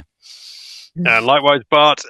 So on the other side of the NATO ship from Allied Command Operations, I am Hugh Blethyn. I'm in Joint Force Command Brunsum.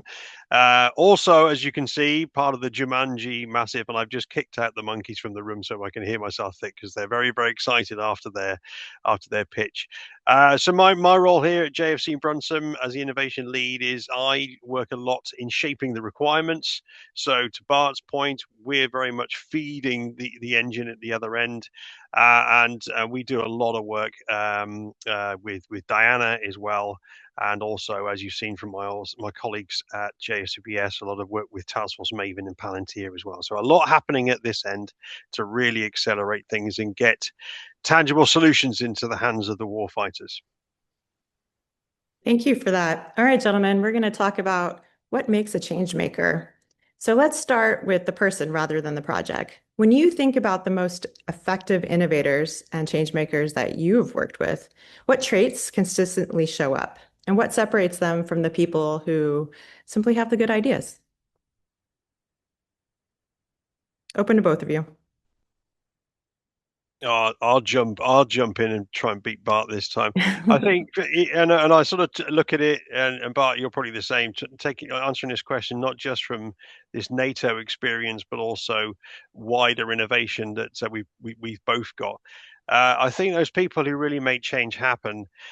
Obviously, they've got the energy, but they've also got, they build the ecosystem to bring those ideas to life. They connect with sponsors. They connect with the people who can help them on their journey, because you can't innovate on your own, or very, very rarely.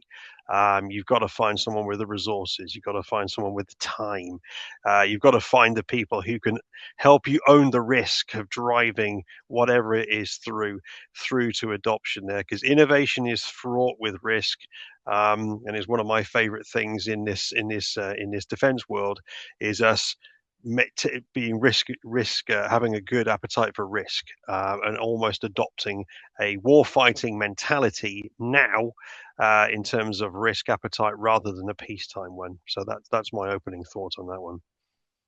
That's very hard to add things to, Hugh. So I'm gonna widen the lens a little bit. I think I agree with everything Hugh said, right? It's about community and tapping into that wonderful term of the gallery of almost innovation. So I think there's galleries of almost innovators as well, right? So if you want to bring innovation forward, you need to try and find these people that are willing to take a step, but might not be the innovation superhero that you're looking for in the long run, right? Every step is one, and that is something that you should do. I think another trait of successful innovators is an ecosystem perspective. We don't see ourselves here in the innovation branch. Are we innovators? That's a really good question, but we don't see ourselves as makers. We see ourselves as well, looking at Hugh's background, almost as folks that need to, as pathfinders in a jungle, right? We're trying to collect pieces that we can put together into something nice. And it's not even about the invention of the tech. It's about making sure that all these puzzle pieces somehow fit together, and if not, apply a little bit of force to make sure that they do. And I'll leave it at that. Back to you, Stacy. I like what you both said. I think that is one of the things that I tried to do while I was serving in the Air Force. It's about networking, and it's about collecting those pieces and then keeping the people and the resources in mind, so that way in the future you can connect the people who may need these. And yeah, I think I like the way that you explained that, Bart. All right, let's move on and talk about some misconceptions.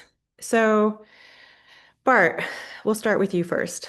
Let's see. So what are the biggest misconceptions that you think people have about innovation inside of NATO? And what do people think innovation requires, but it actually doesn't?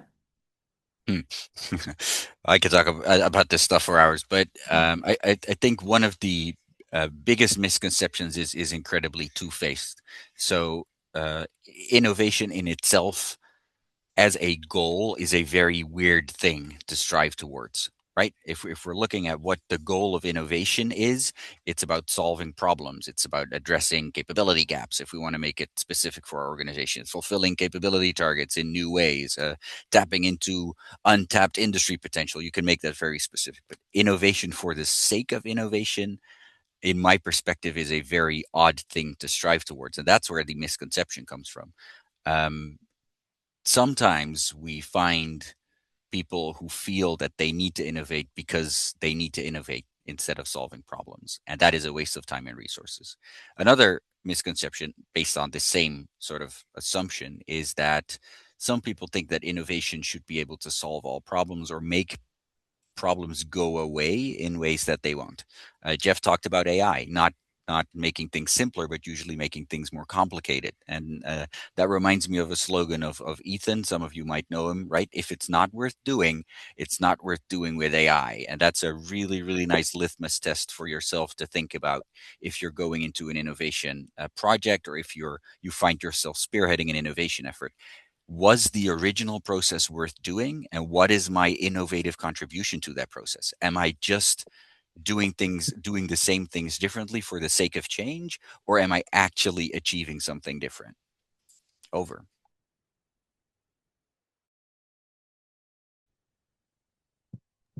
Bart, do you have anything, or sorry, Hugh, do you have anything that you'd like to Yeah, add to what Bart said? just building on that, and it doesn't matter which sphere of innovation we're talking about. It's got to be value adding. It's got to be something that addresses something that people are interested in. So you come back to your network there. You've got to, if you come up with an idea, people come up with ideas on the way to work, or, not in an abstract sense, not in the office normally. It's got to be addressing something that needs fixing, and Bart's already touched on that. So what we try and do here at this end of the NATO spectrum is, by looking at the challenges, looking at the operational challenges that the teams are having within our headquarters and more broadly, whether those challenges, those themes have come down from higher headquarters, or whether we've shaped them based upon operational risks and issues that we see in the course of what we're doing.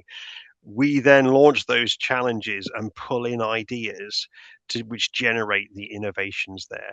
So by taking those innovations, making those hard decisions to choose the ones that we think are going to fly, because we always want our innovations to fly. Everybody's got great ideas, but we have to make some pretty hard choices within the resource limitations that we've all got, to choose the ones that we think, that is something we can prioritize. That is something we can get behind.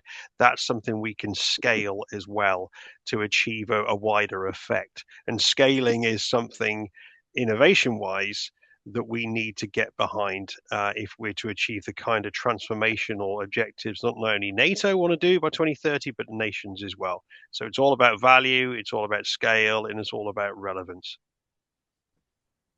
Okay, following up on that, Hugh, as you mentioned in your intro, you talked about being involved with NATO with Diana, and you're also working with Task Force Maven and Palantir.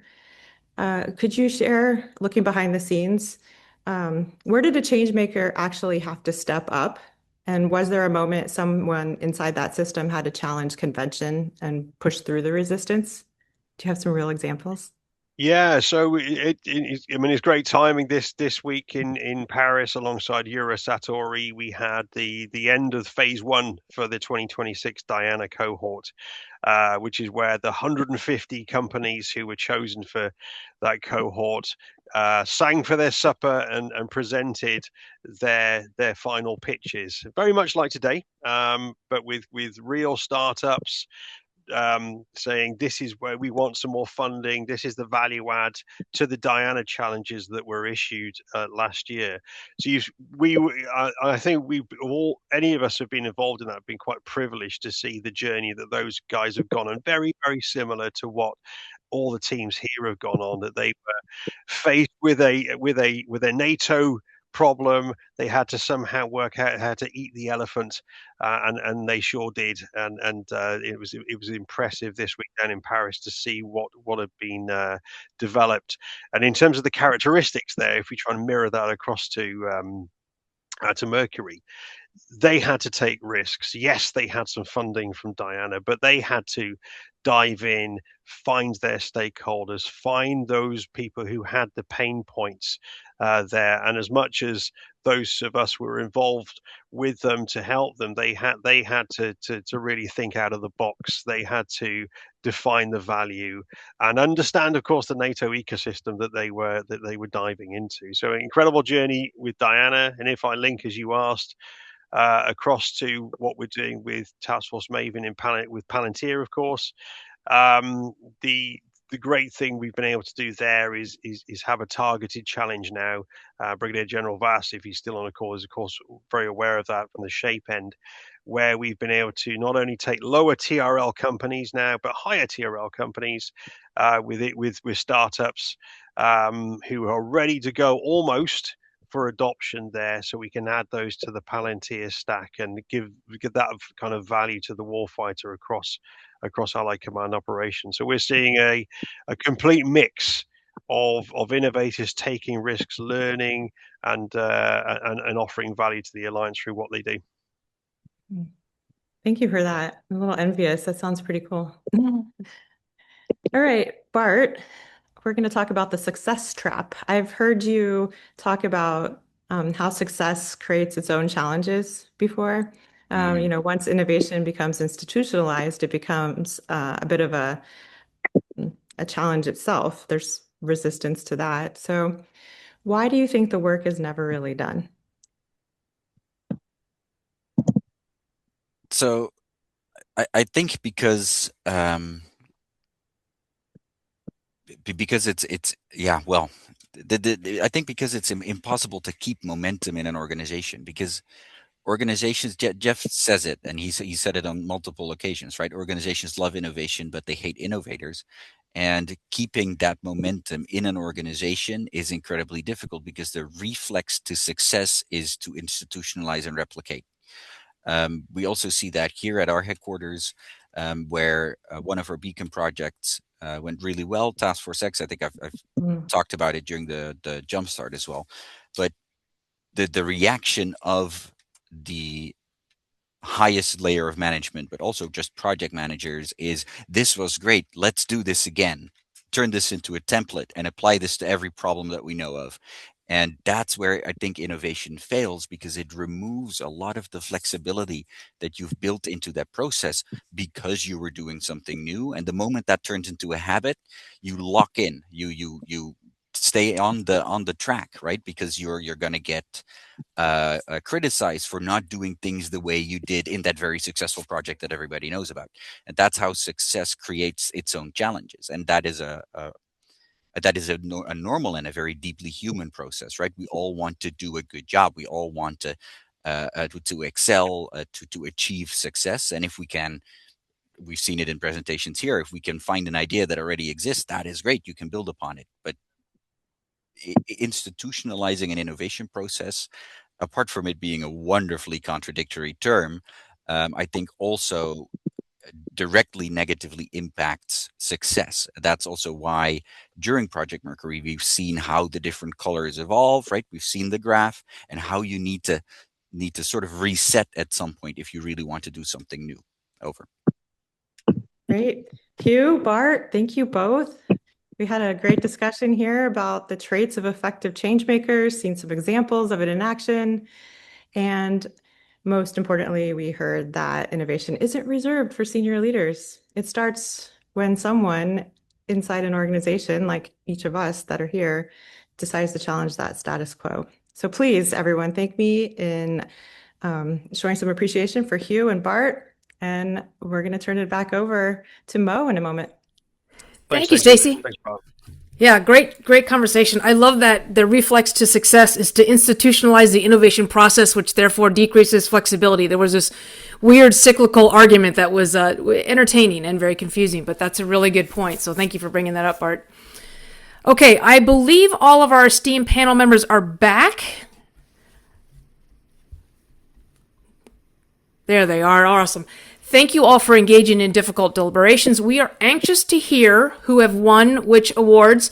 But first up, in the first half, we had the three pre-recorded pitches, and the people have voted, and the votes are in, and it was very close. So I want to say that the People's Choice Award, which recognizes the team that worked on solving a real problem with a real solution, as well as having the wow factor. The winner was, if you want to bang on your desks and disrupt your office mates for a drum roll, the close call, it was Team 3, the Pastafarians. So congratulations. Well done.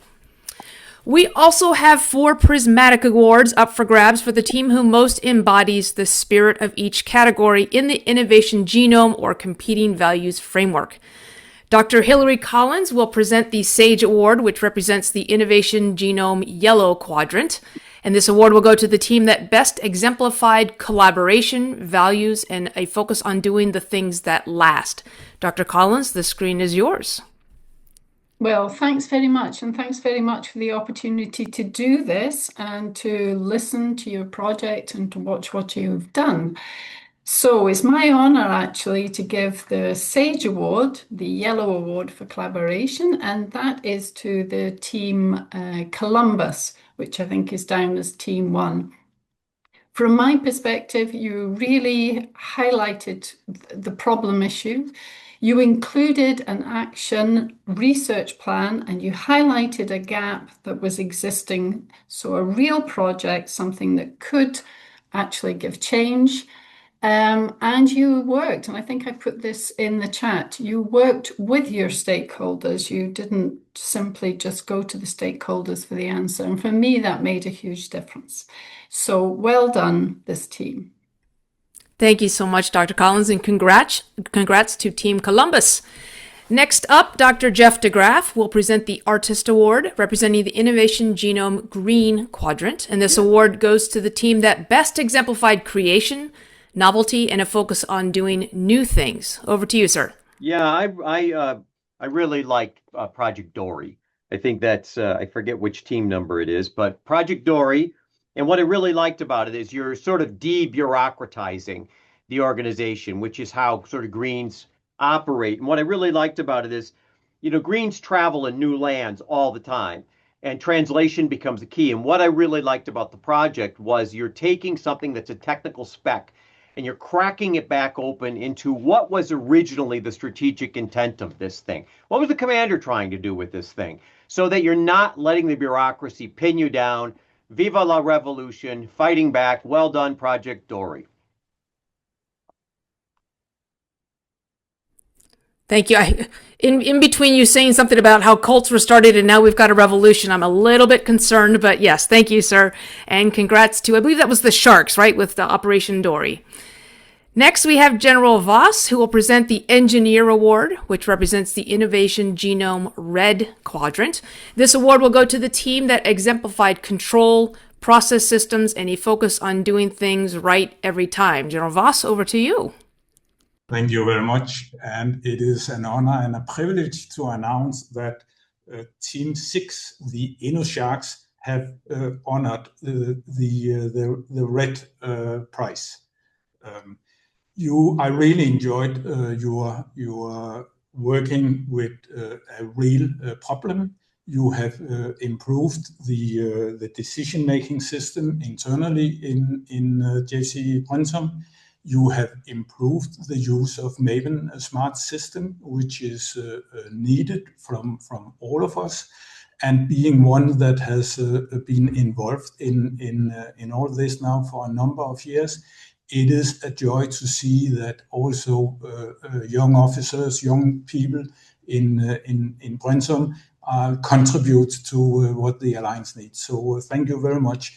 And you have already used it in steadfast deterrence. That's amazing, and I'm sure it will be used even more in the next year's exercises and this autumn exercise. Thank you very much. Awesome. Thank you, sir. Congrats to Team 6, the InnoSharks. And finally, Major General Traut will present the Athlete Award, which represents the Innovation Genome Blue Quadrant. And this award goes to the team that excelled in competition, speed, and had a focus on doing things now. General Traut, over to you. Yeah, thank you very much. And thank you very much all for your outstanding work and your outstanding presentations. It was really a big pleasure and honor to work with all of you this afternoon. I was really impressed by all those solutions, but one is the blue winner, of course. So if you look at the wow effect, going into a very cold environment and looking at very cold problems, actually, up in the Arctic, and we are actually right now there. And the thing is, you could produce with your solution a really big advantage. To make innovations bringing more to bear, and I really loved your Tiger. So my award, the Blue Award, goes to the Team International, and congratulations to your big work. And I absolutely convinced that your solution will come to bear, and it will be transported by not only ACT, but the whole NATO. Thank you very much. Thank you very much, and congratulations to the Team Internationals. Someone asked me for the summary. What we'll do is we'll put that in the chat of which team and which award and which color it was. We'll put that in the chat here so we have it for posterity. General Voss, we're going to go back and turn it over back to you to announce the Innovation Excellence Award, which recognizes the team that exemplified the spirit of innovation by tackling a wicked problem, taking risk, and stepping outside of the silos to bring an implementable and valuable novel product to a stakeholder. So General Voss, over to you. Thank you very much. And I think it's fair to say that the excellence is not with the presentation, but nevertheless, the project extremely convincing. So I'm proud to announce that Team 5 Jumanji has won the prize for excellence. You have identified an area where the Alliance and probably all NATO nations need to improve. You have developed a prototype that can easily be developed, improved to fit for the Alliance and the nations. Based on that, we have decided that the prize for excellence goes to Jumanji. Congratulations. Awesome. Thank you so much. Thanks, General Voss. And yeah, somebody put in the chat, we can still hear the drums. So that way to go to bring that audio sync with us too. So congratulations to the Innovation Excellence Award winning team, Team 5 Jumanji. Again, surviving the monkeys. It was worth the fight. Panel members, thank you for your time and commitment to these innovative ideas presented by all of the Cohort 3 teams, and congratulations to the winners, plural, and everybody's a winner because today is graduation day, and that is the real victory. Yes, thank you for the picture of the Jumanji team in their Jumanji when they were caught in there. We're going to go ahead and put the individuals on these slides, and these are the ones who have developed the culture, the competency, and the communities needed to help their units embrace a more innovative mindset. These individuals who complete all of the course requirements will be awarded a Certified Professional Innovator Certificate from the University of Michigan's School of Engineering. Our accomplished innovators are now part of the Project Mercury alumni and that network. You have the responsibility of being change agents that your units, NATO, and countries need. We also want to recognize a very special group of people who are passionate about innovation and personal growth, and that is our coaches. They pour ingenuity and dedication into their role as Project Mercury coaches, and they continue growing as innovation leaders. And congrats to our new coaches, Hugh Blethen, Jan Peta, or JP Kuhlmann, Mike Guerrero, Stefan Holtz, and Kian Willix. Thank you also to our experienced returning coaches who continue to grow this innovation ecosystem. We had Bart Hollins, who we heard from, Jesper Bilgro, Stacy Shafran, Miss Elastigirl Stavrula Ustaglu, Serge De Depo, Will Gates, Eric Rydell, and Thomas Belka. Thank you guys for the personal growth that you put into this and the consistent mentorship and dedication. It really is inspiring as someone who gets to see it cohort after cohort. But to all the coaches, your wisdom and experience are what allow this all to happen. Now we'd like to announce our team MVPs who showed extraordinary dedication, leadership, and teamwork. The team MVPs are as follows. From Team 1, Jorg, or LG, Limongatz. Team 2 is Julius Davidson. Team 3 is Ben Howarth and Francisco Saez Gonzala, aka Paco. Team 4 is Alvaro Martin Blanco. Team 5 is Nela Volkeners. Team 6, Jared Stefani. I apologize if I mispronounced anybody's name. Congratulations to all the MVPs, and feel free to put the clap cluster screen flash that Steve invented for us today. So now I want to hand it over to Jeff DeGraff, our Dean of Innovation, for the traditional coin presentation. Yes, I want to congratulate everybody. This was very well done. I think all of the judges were impressed. And the key here is to keep moving forward. The key is to enroll other people. The key is to take what you've learned and pass it on to others. Years ago, as a result of the start of this program, we had a coin struck. You could see the wings, the colors, and on the back you could see the model and the motto in Latin, Creatus Novus Cognitus, right? So the notion is the creative mind, the new and creative mind. So everyone will get a coin. Everyone will, I think we get a piece of paper that says you completed this, but I hope that your journey is not completed. I hope that you continue on. I can't thank the coaches enough. I think the only reason that this grows is the coaches do so much. I want to thank Mo for being such a great MC, and I want to thank everybody here who put in the extra time to make this work. Now let's take it home. Does that mean am I bringing it home? Okay. I want to say, first of all, saying the creative mind in Latin makes it sound even more fabulous. So thank you for that. We're going to actually hand it over to Jeroen for the closing comments. Today's event has actually been really interesting to look at. It's another demonstration of how power of collaboration and innovation can lead to good solutions. You guys brought together an array of exceptional ideas and the people in your teams, and we were able to come up with interesting solutions for very wicked problems. The energy and enthusiasm that we witnessed is a good reminder that we're all part of a greater mission to derive positive change and progress. I'm super happy to see that these teams, even more than the last cohorts, have been working within the NATO enterprise and actually have been starting to influence how we can approach problems and come up with tangible solutions.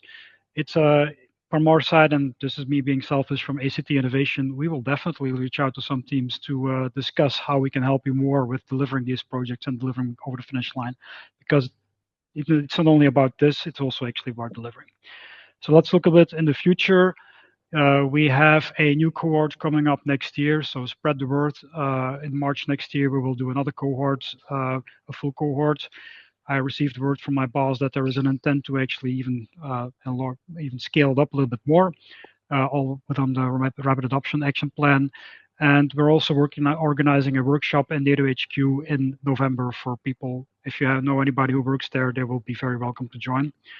And thanks, Mimi, for helping us organize that. Some of the participants in this cohort will hopefully come back as assistant coaches, and then the assistant coaches will become coaches. This is how we can actually build a sustainable innovation model, and how we can be a innovation, or how we become a collective, where we can create a lasting dynasty of progress and change within NATO.